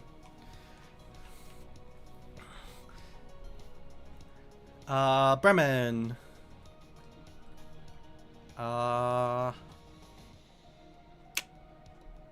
Good on tier. Actually, no, strong attribute. Strong attribute. Actually, I'm going to look up Tippereth right now. Actually, no. Yeah.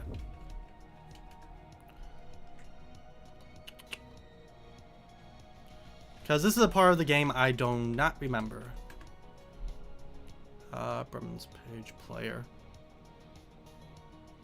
Nay nay, woof woof. Inflict 1 feeble next scene. Inflict 1 paralysis next scene. Deal 2 stagger damage next to target and recover 2 stagger damage whenever you activate it by hitting someone on the melee page. That's good. That is a strong attribute. That is just a very good attribute you should always try to throw someone on. You can run him as well, but the attribute is just so good and so easy to proc. It's great. Yeah, 1 feeble and 1 paralysis. Yeah, that's just good on every single enemy. Oswald, strong attribute. Should get erased? No, just strong attribute. Oswald gets better high-level acrobatics, which you're using rapid gashes, so congratulations. +1 damage, +1 power, and +1 damage on all your attacks. Combine that with Emma's, that rapid gashes is +2, plus Olivier, +4. He gets access to Climax, which is a 1 to 50 summation mass attack, which is, it is good. It barely squeaks out everyone else. But it's a fun combat page to use. I'm not going to put that as it. It also inflicts additional statuses, which is random. Tanya.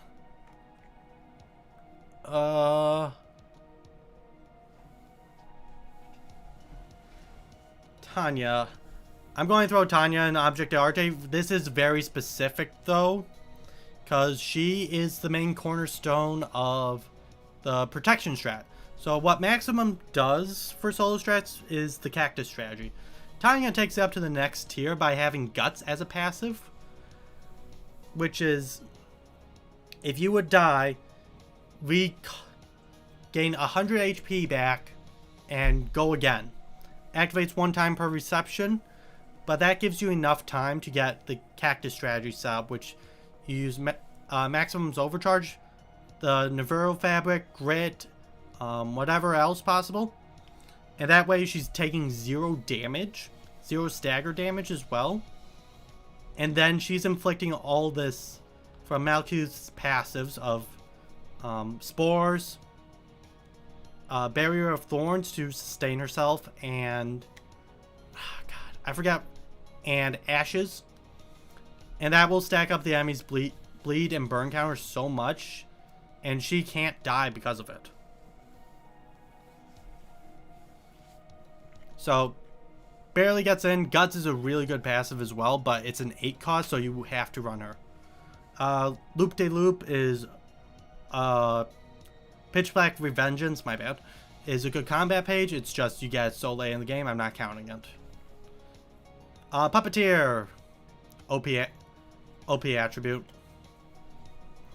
Puppet Strings enables Malkuth. It keeps Angela alive, and it keeps whoever you want alive as long as the person who's getting puppeted has more than 1 HP remaining, and the Puppeteer, or whoever's using his key page attribute, because it's a 4 cost for whatever reason, as long as that guy lives as well, the main user cannot die. The user who's getting puppeteered does not die, which opens up loyalty builds with Matchlight and loyalty, which is giving you 30 strength a turn on everyone. It's also great on the counter realization to make sure Angela lives, which is perfect. And the user who gets it and him get +1 power as well. Like, what? What? And all this, all you need to do is just attribute a health hauler, have gluttony, have anything, and congratulations, you have a whole build for 2 good people. That's just insane. Elena, strong on tier. She's only getting here because of how good Bloodletting is. It's a health hauler combined with a strength up in the same thing. That has a +1 strength, and you don't need to attribute a health hauler on her. She has a good mass attack as well, though you get it so late though.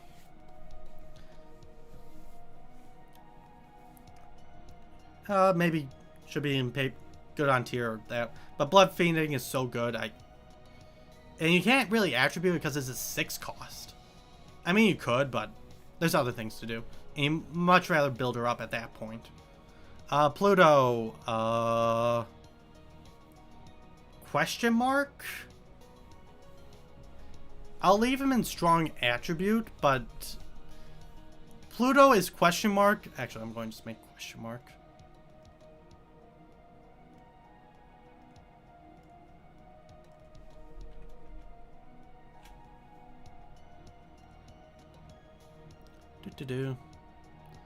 Question mark, because of how the contracts work.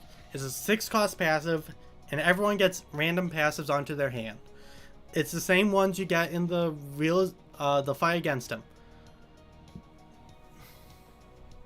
The problem with Pluto is the contracts will... So, let me clear this out of the way. The contracts spawn on specific people in the specific order. But you have new restrictions on how to get them. One person needs to get to emotion level 2, and the other 4 I'm not 100% sure on.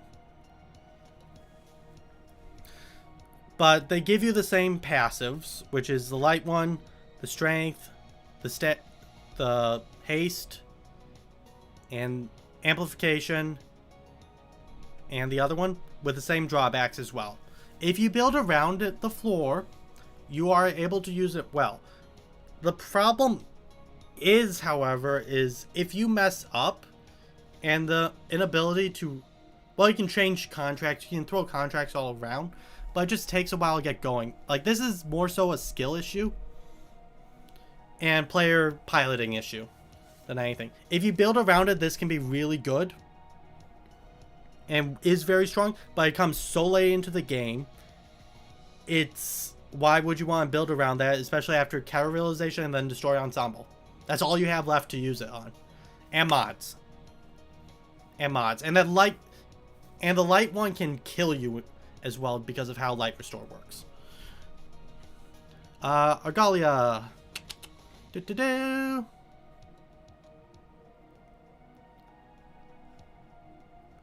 I'll put him in Object de Arte. Argalia, even without controlled reverberance, which is his final card after you finish the whole game, is still a great key page. You get Largo, Allegro, the mass attack individual that sets everyone to 4, and then good combat pages afterwards with certain resistances. Again, you can probably cut those 2 out for better eco. But Allegro and Largo are his 2 eco cards, and that gives you all the draw power.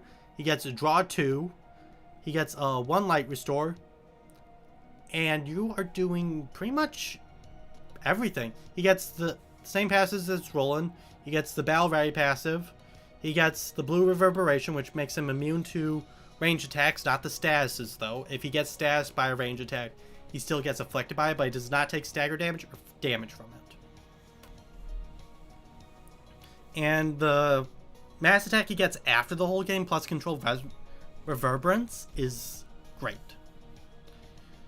The thing is, though, it's just a piloting issue with him. You need to use your 4, 5, and 6. He has a 4 to 6 speed range as well to get the most out of Allegro. I know Nui made a strat to where you can always proc Allegro and keep the guy always at 7, so you always get the draw, but that requires Kara's 4, which you can use for the non-ensemble, but Kara realization. Grand Finale is busted, and yeah. Anything after this? Nope, nope, nope, nope, nope.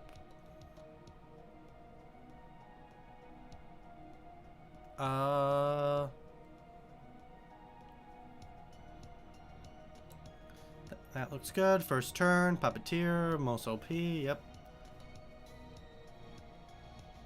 Yeah, I think this is good as is. Okay. Oh, come on. Okay, I'm just going to screenshot this massive thing later.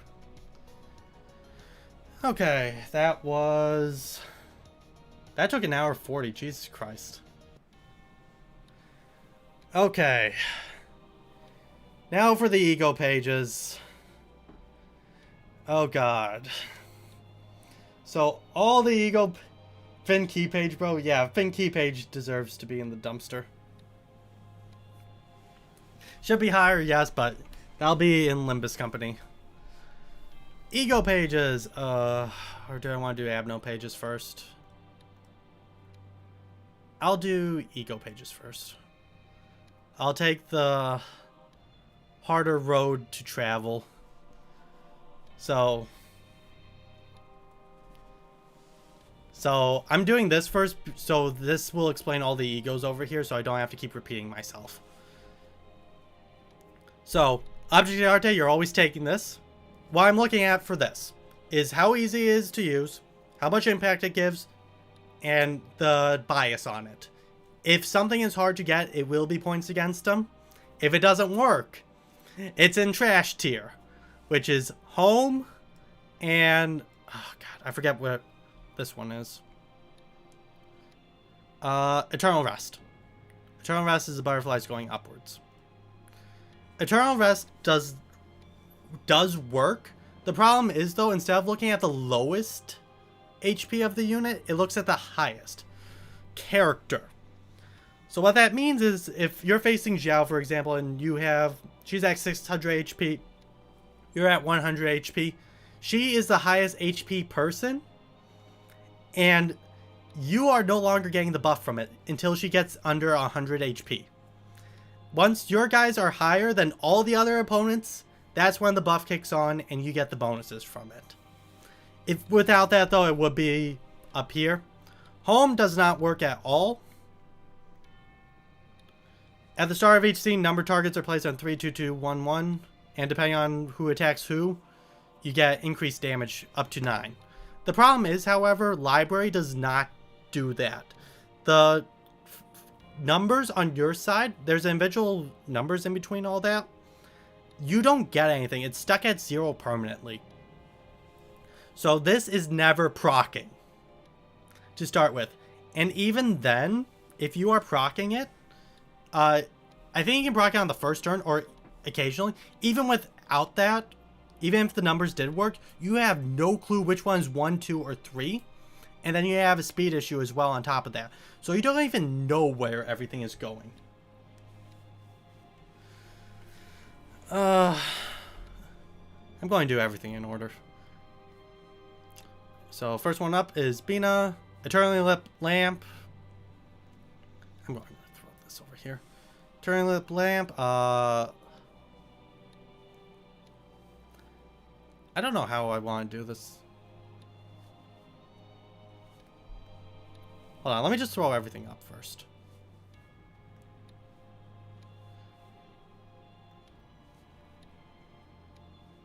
Eternal Sin, Punishment, Limited, Salvation. Okay, I'll do this first. I'll throw up everything, what I think first. Tilted Scales is the best health hauler in the game. After attacking an enemy with the most HP, restore 2 to 8 HP, procs 3 times per turn. Mass attacks are excluded, bleh. Which is just, that is all your healing that you ever need. Which goes very well with Way of Sin. Whenever a die this librarian rolls the minimum, take 2 to 7 damage and gain 1 to 2 strength and endurance next scene. This Weight of Sin does not have hard cap, which is bonkers to me for a tier 1. So this can proc up to multiple times a turn and you can get 15 to 16 strength per turn. With a health hauler, keeping in stride until it scales, you're able to sustain this so well, it's ridiculous. Malkuth together. I'll do Bina first, then I'll do Malkuth together. Which is so good. It's 16 strength on a tier 1 is bonkers. Rapid gashes, opportunity spotted, just destroys the whole thing. Limited is punishment. After taking damage, the first die of the librarian's scene gains 2 to 4 power. That is just always active, because you're always going to take damage from something, including a mass attack or enemy statuses, because burn and bleed track as well. So this is always proccing. Hardcover. Salvation, Eternally Lit Lamp. Eternally Lit Lamp is nice, because you're able to redirect anything and clash with anything possible. Mainly used on Bina, but it's mainly comboed with Salvation for the +1 dice power. And this is a 2-card combo, so minor points against it for a +1 power. If target HP is 25% or lower, destroy all of their dice upon winning a clash is really good. But at that point, you're at the end of the fight. It's not going to matter. It's mainly here for the +1 dice power. Watchful Eyes. Fully restore the selected librarian's light. And each scene afterwards, selected librarian gains an additional light and loses 1 as well. Main thing is just, it's light restore. You have other ways of getting light restore. You should be using other ways to use light restore. And if you're taking this, you are losing a reception, because it's a -2 bias. It's not worth picking up. And fully restore the selected librarian's light, you have 4 emotion levels to play with. If we're running into light levels this soon, something's wrong. Whoops.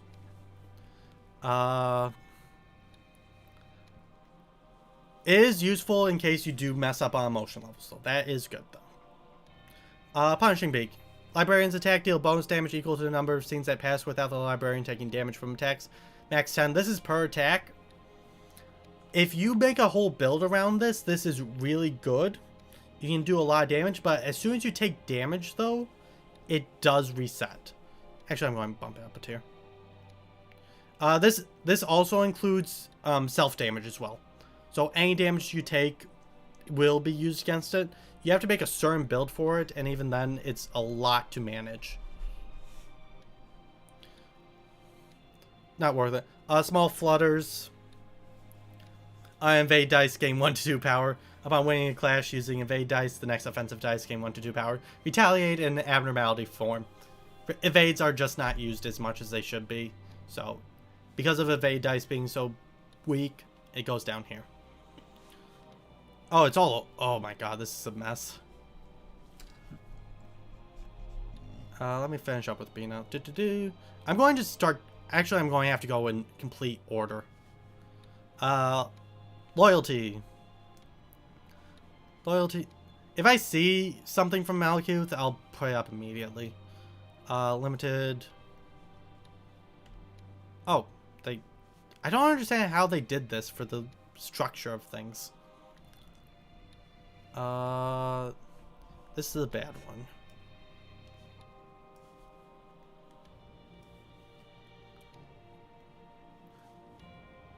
Limited. Okay, loyalty is absolutely busted. All allies gain strength based on the amount of damage received, plus 1 per strength. Per 5 damage, which is huge when you combine it with Matchlight because it includes self-damage. And the first 2 combat pages get marked.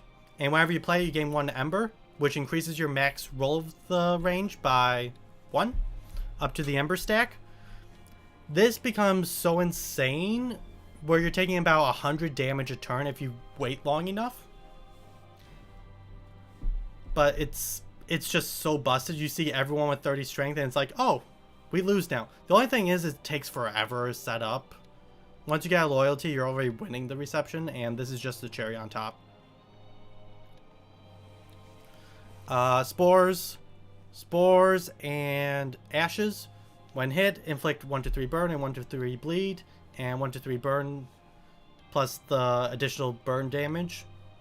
Both of these are used for the cactus build for Malkuth. Hello? Don't get it, girl. No. Both of these are used in the cactus build for Malkuth, so the enemy is just burning themselves and bleeding themselves to death. And you're just sitting there laughing. Combine that with, not Malice, but Barrier of Thorns on top of that, where they're getting also binded as well. And whenever it inflicts 3 bind, you heal on top of all that. Is really good.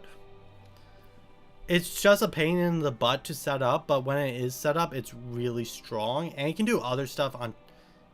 And you can also do the Matchlight loyalty combo on top of that as well.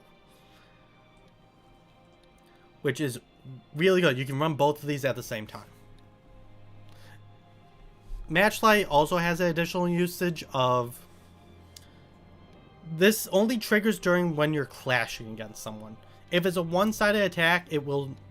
Or... No, it's a one-sided evade. Or one-sided block die. Just evade is better for it. It will not proc. So what you can do is, basically with the Batman setup, is stack up to 500 matchlights. There'll be a video in the top right-hand corner eventually. But you can stack up to 500 and use your mass attacks, which also do not proc it. Which makes Mirage Storm become one of the insane card. And you're able to do final combo, though. It just takes forever to stack, though. That's the only downside to it. Vines. Vines inflict 6 bind to a random enemy. Really good. And whoever uses it and pierce attacks against that enemy gain 1 to 2 power. This is including mass attacks, which Malkuth has 2 good ones, plus other people as well. So you can use it combined with this to get even more power off of it. Plus stiletto, plus other things. Congratulations, you're able to do a truckload of damage. The arrangement is by alphabetical order. God damn it. Okay. Okay, I'm going to have to work with that. I'll do what I can. The only problem with Vines, though, is not reason why it's not an object d'arte, is it's only for 1 act. If you're in a multi-act reception, it goes away. Really annoying. So, all these get into limited. Loyal Worker Bee. The enemy who dealt the most damage. Other allies deal 2 to 4 damage with the marked foe with their attacks. Just massive damage increase. I thought this was Justice.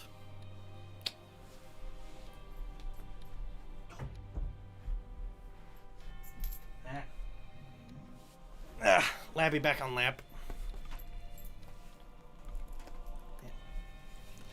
It's a massive damage increase. The only problem is it's a negative bias on tier 2. I'm going to take points off for that. Because you should not be losing at this point of the reception. If you do get it, though, it's really good and you can nuke down bosses very quickly. Does this disappear after the enemy mark dies, though? No. The librarian needs to take damage each turn and it'll keep reprocking after every time they get hit. They need to take damage, though. That's the only downside. Let's see here. I'm just looking at the thing. Matchlight, Object d'Arte. Already explained why, and still pretty good. Footfalls, it's trash. You're never using this page. You're only using this page to get mutual destruction. Any other time you are getting it is when you are low on the Abno pages and you win in a tie. This is just a funny meme build if you struggle with deck building. It also is hard to get.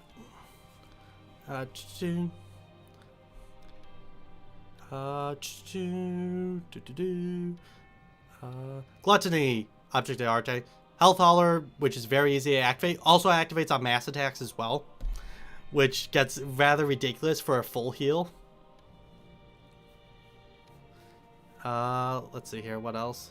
Predation. Hardcover. Predation is, once you realize the whole floor is hard to get, but it's a 40 HP heal with 3 strength and 3 haste for this scene only, which can save your librarians and impinge. If someone died, this is very good for getting back into the game. Even without other librarians, it's a 3 strength, 3 haste for 1 turn, which can be used to get yourself back into the game. So, it's a 1 turn effect, but it's a really good 1 turn effect. And if you're losing reception, you are losing badly. Fairy's Care. It's trash. You recover 15%, max 18 HP. If the librarian is hit 3 times, including one-sided attacks. And this is a cumulative over the course of 3 turns as well. Is you are taking increased damage. Lose 25% of current HP. Can be used to proc Reindeer's effect quicker, but that is really niche. You're using this for... You're using a Remembrance strat or a solo strat or something, and you don't want this anyways. You'd much rather have Display of Affection. Yes, you're making out like a bandit today. Display of Affection plus 2 power, essentially. And lose 1 to 2 power and a one-sided attack. Who cares about the one-sided attack part? You want the power. There it is. Object d'Arte. You have to sacrifice someone, and it's a good sacrifice to make. This does include counter dice as well. Okay, off you go. And finally, I think that's the end of Malchus. This one as well. Oh,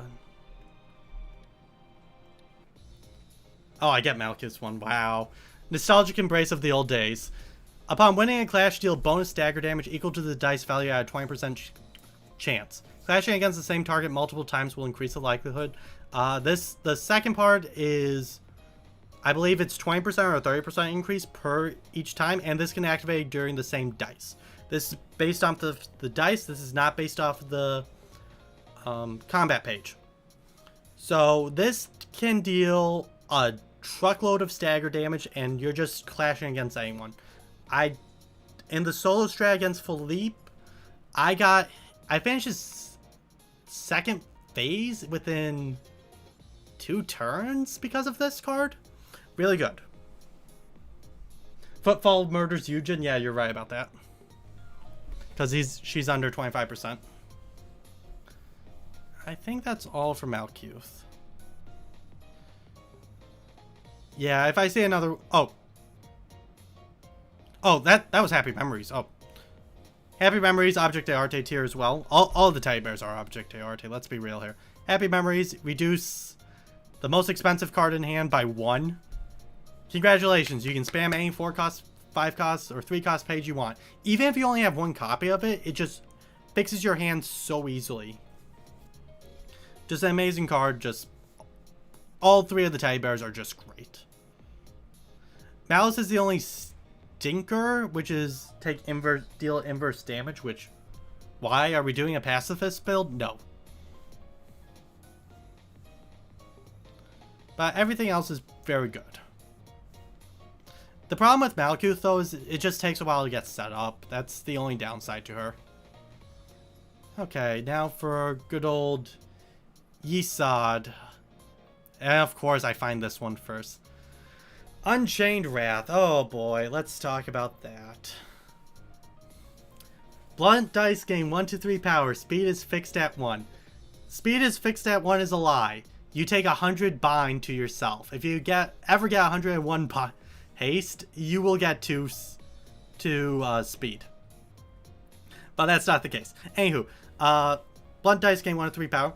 The unintended use is still very strong. I would still take this page even without what happens to it later on, because you can just spam counter dice to deal with the downside of it.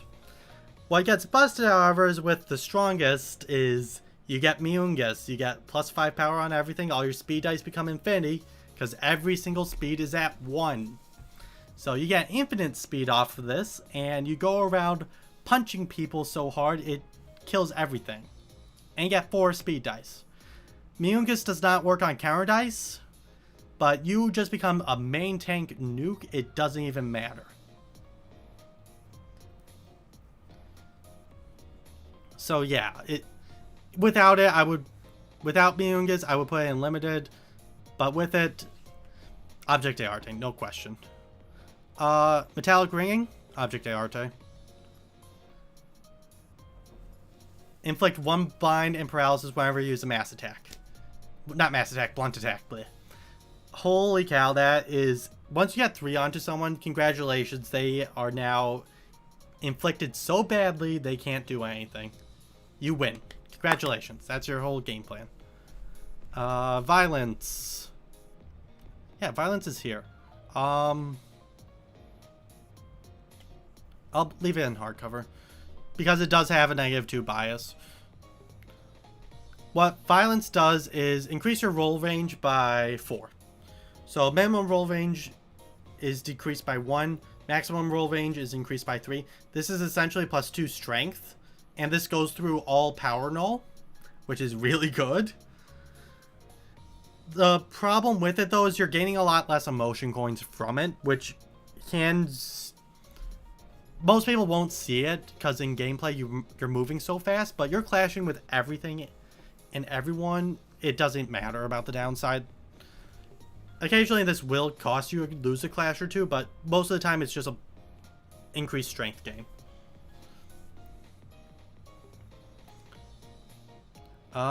Recharge. If the librarian has maximum light at the start of the scene, gain 1 to 2 haste and deal more damage with attacks. Really good. You should always be at max light restore. The thing that holds it back, though, is E.G.O has other tier 2 pages you really need and want, so this one gets a little lower because of it. Good passive. If you do miss, though, you do get nothing.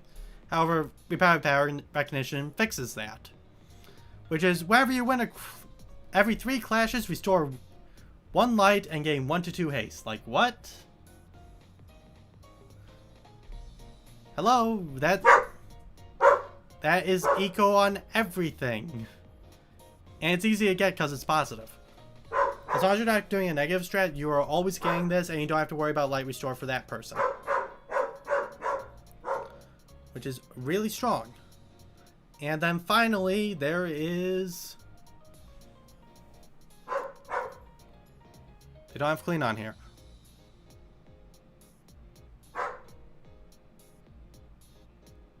I do not see clean at all, so clean S tier whenever we get to it or find it. You gain +3 power. So congratulations, with Miungus you get +8 power. And this works on mass attacks. You get so much, you just destroy everyone in your sight. Even without Miungus as well, this is just an always plantain.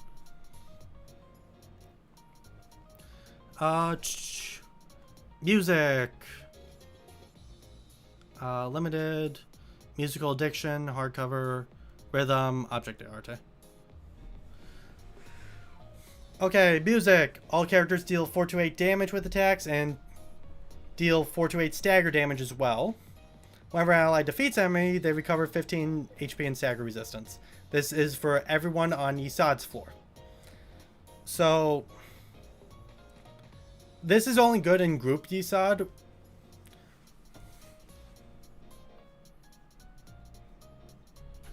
Yeah. This is only good with group E.G.O. If you are in a multi-act reception, though, the enemies will not get the buff as well. So, but everyone on your side will still have this. So you'll deal more damage, but you will take more stagger damage in return. And this is E.G.O's only healing as well, because you recover HP and stagger resistance. He does not have anything else. Really good ability. It just gets overshadowed by other things. Rhythm. For the duration of the battle, gain 1 rhythm, aka 1 strength. Spread around, and since you're always attacking, you're always dealing more strength damage. Occasionally you'll get hit, and you'll take more stagger damage based on the rhythm stack, though. Very strong in group E.G.O, because you are just spamming red dice, and you're just going to town and killing everything. The only problem with it, though, is mass attacks and strong enemy single die attacks.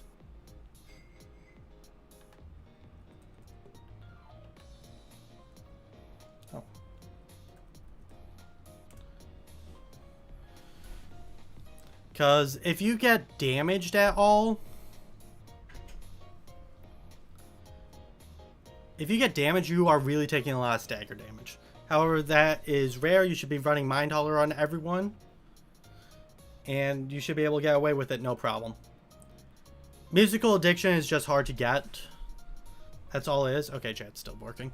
Offensive dice gain 1 to 3 power. Defensive dice rolls roll 1. It's a -2 bias, which is really hard to get on E.G.O. E.G.O can get it, though, because of how rhythm and music can absolutely fuck you over and you accidentally lose someone. So musical addiction does become another good option for you to grab in case you miss out on clean. Only problem is you're going negative at that point. It's hard to get. Let's see here. Coffin. Coffin is paperback. And this is limited. Okay, so what Coffin does is, on hit against an enemy whose HP is at 50% or lower, seal 1 die, can activate twice per scene. The problem with this is, it's more so you don't want to deal with Dark Flame or music, and you don't want to deal with the downside. That's the reason why you're taking this. The ceiling affects the highest HP die, fastest speed die.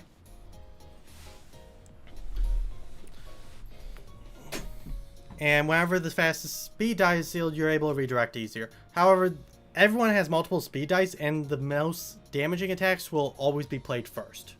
So you have a chance to redirect it, but that's about it. Again, main thing is to not deal with the downside. Coffin's one job is to trivialize the side reception. That's about it. And Red Mist, occasionally for the Infinity die, but that's it. Eternal Rest. Eternal Rest is garbage. Lament. Deal 2 to 4 damage against an enemy with a status ailment. If the Librarian has a status ailment at the start of the scene, gain 1 to 2 strength. This is just a straight up buff. It's neutral as well, so you'll always get this by the second Abno rolling. And if you use it combined with Bayard's offensive position, you get plus 2 to 3 strength. And you have a fragile mark on you as well, so you are always proccing this effect. Congratulations. Object d'arte.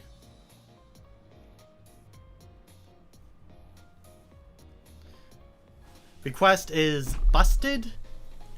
So what? And if you've seen the speed run, you know about the first effect is doubling all books, as long as the librarian kills it.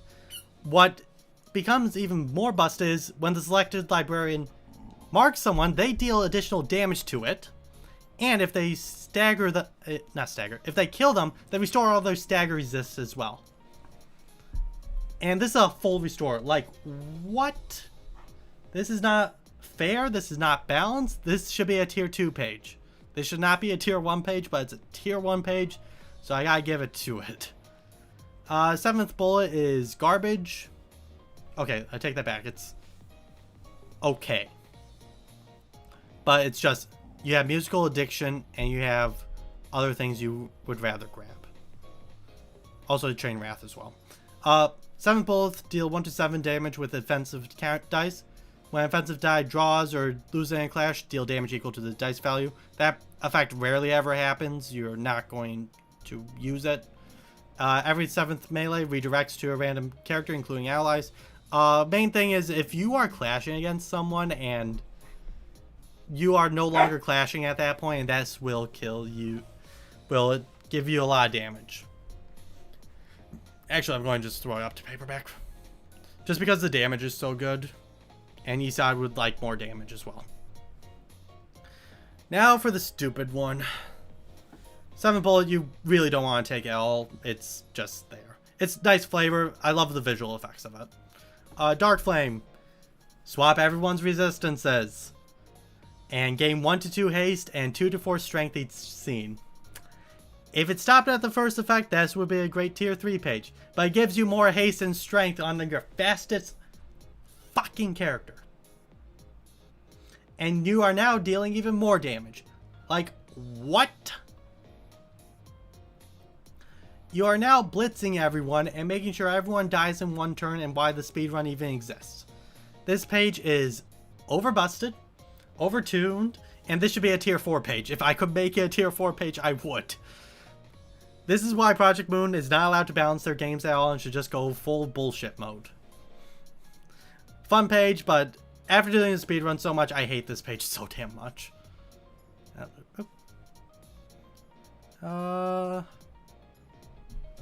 think I covered everything. Yeah, I covered it. Sorry, dog bark.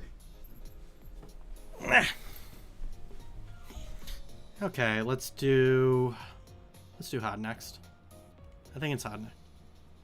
Nope, it's Getter.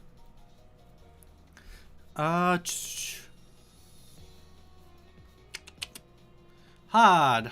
Look of the day, S. Shyness, social distancing. Paperback, hardcover. Actually, no, I'm going to keep them both on hardcover. Yeah, my dog is very loud. I'm very sorry about that. This is why I have to hold her. I don't like her barking.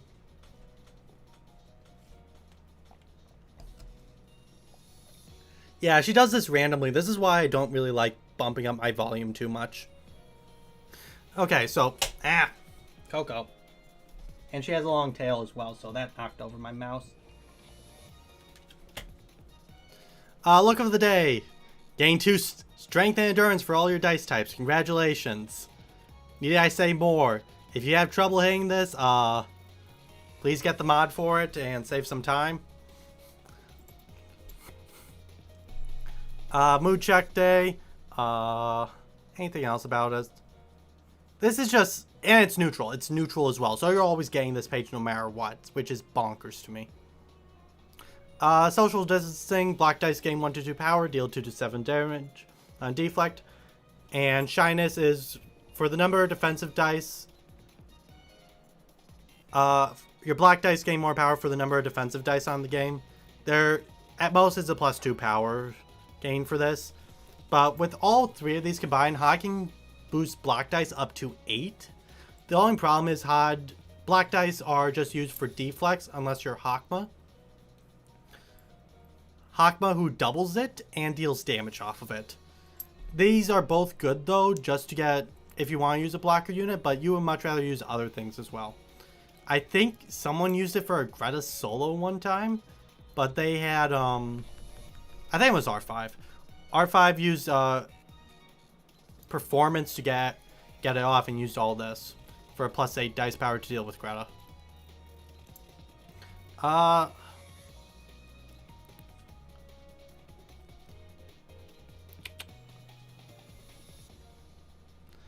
I'm going to trigger someone. Okay, let's start off with Obsession. All characters apply twice as amount as bleed. It's just hard to get. That is the reason why I'm putting it in trash tier. If you are getting this page on a bleed team, you are... First off, bleed sucks. Let's start there. Secondly, you can buff it up so quickly with other things. Purple tier stance and attributions. You don't really need it. Thirdly, you have to lose people for this. Because of the -2 bias, it's not going to show up in the usual rotation pool. Anything tier 2 -2 is so hard to get, you are actively throwing the game for it. So that's why it's in trash tier. It's hard to get and you don't get too much benefit out of it. Axe, gain 1 to 3 power in your slash attacks. Take 2 to 5 stagger damage when a slash attack does not connect, excluding mass attacks. This is really...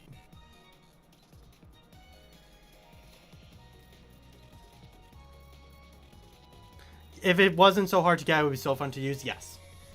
It's just you only have 3 people who use it when you get it, though. That's the problem. So you're not getting any benefit from it. Axe is slash dice, gain 1 to 3 power, take 2 to 5 stagger damage when a slash attack does not connect. This is so easy to deal with the downside. You get more power. And slash damage on yourself is minimal because you're taking a health bind hauler anyways. It's just hard to get. You have to sacrifice someone turn 1, which you'll always get. Glitter is, congratulations, worst big eyes. At the start scene, each enemy is alerted at a 50% chance, prioritizing the librarian, and deal 2 to 4 damage. Gain power and clashes against alerted enemies. So this is worst big eyes. And I'm sad this is not 100% or even a higher percent chance. Because what you can do with HOD is, with Look of the Day, Social Distancing, and Shyness, is make a pure block character and have them spam counter dice. So that way everyone else can clash respectfully and get their clashes they want off to pull off any strategy you want. Which is so good. Especially in multi-act receptions or even long acts. This way you're able to sustain yourself for so long. It's just a 50% really costs you. If it was more consistent, I would rate it higher.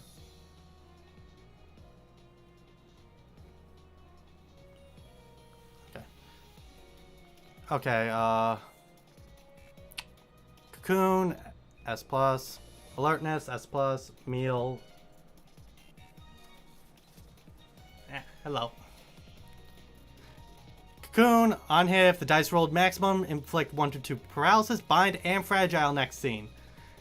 Combine this with Olivier, who increases the dice range rolls of your maximum and min rolls. You can get this to proc every single turn.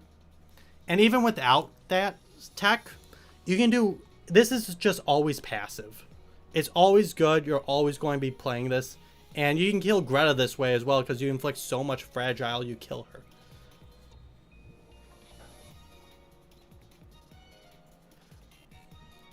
her. Meal.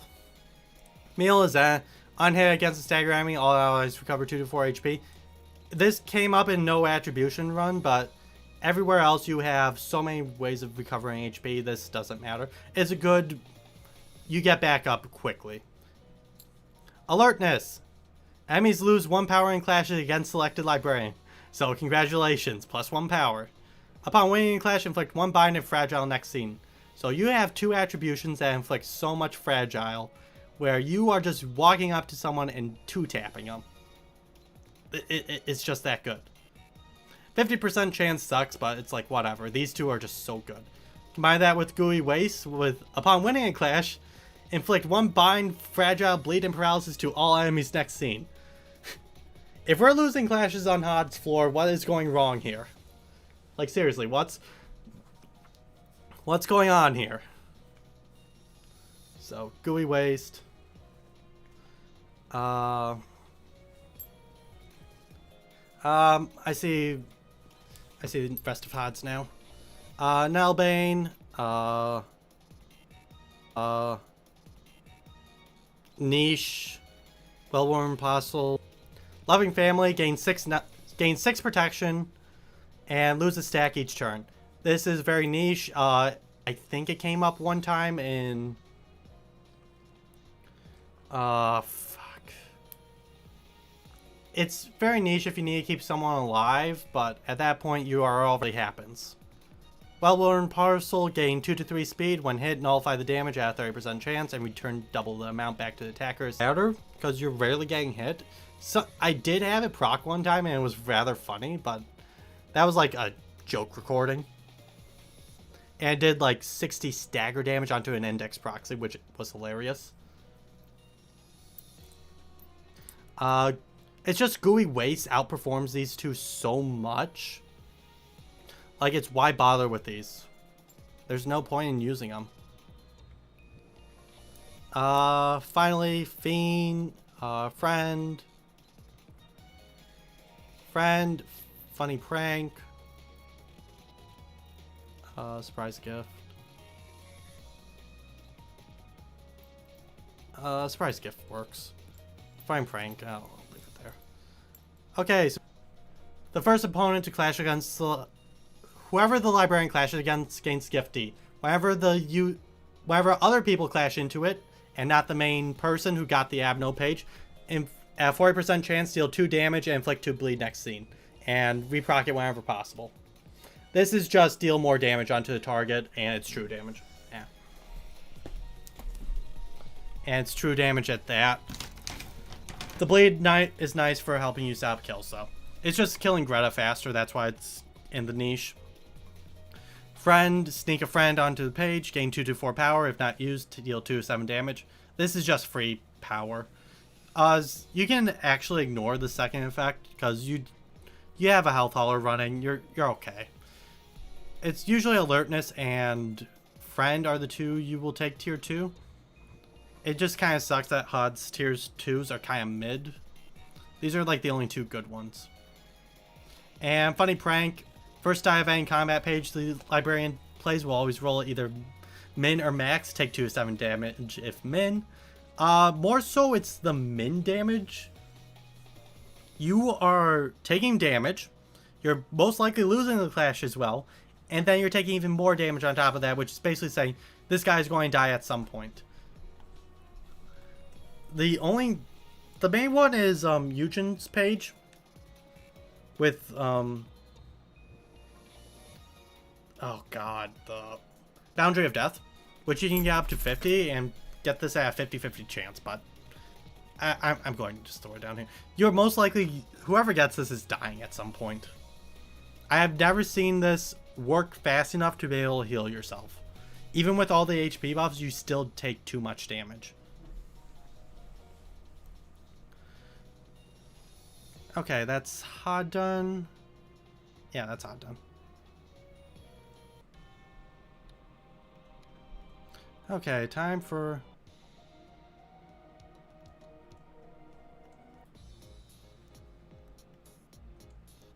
just fine.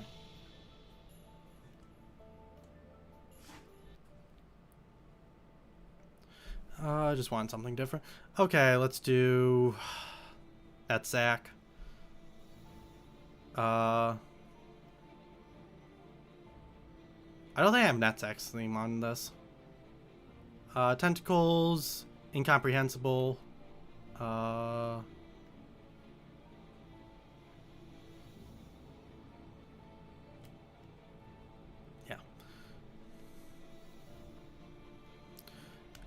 Echoes from Beyond deal 5 stagger damage and all allows recover 5 to 10 stagger damage. Mainly using gun builds, actually, truth be told. And Bremen Start, just so you're able to get through, no problem.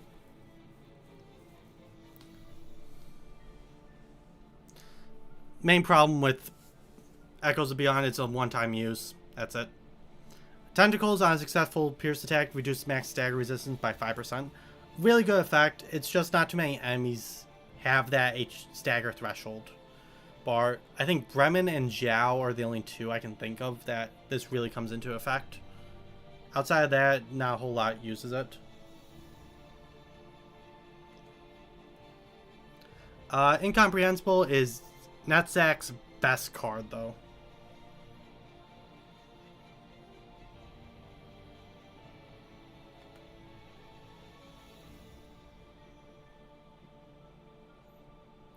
Oh, joy. Oh, joy. It's buffering. Oh, that's why.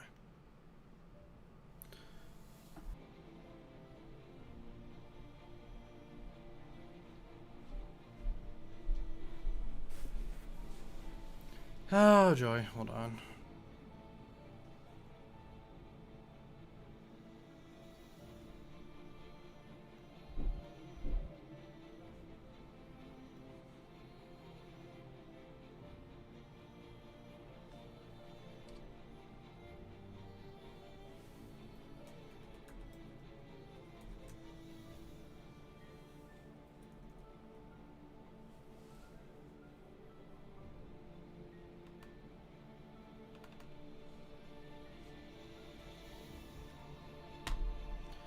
Oh, joy. I'm going to have to do this without chat.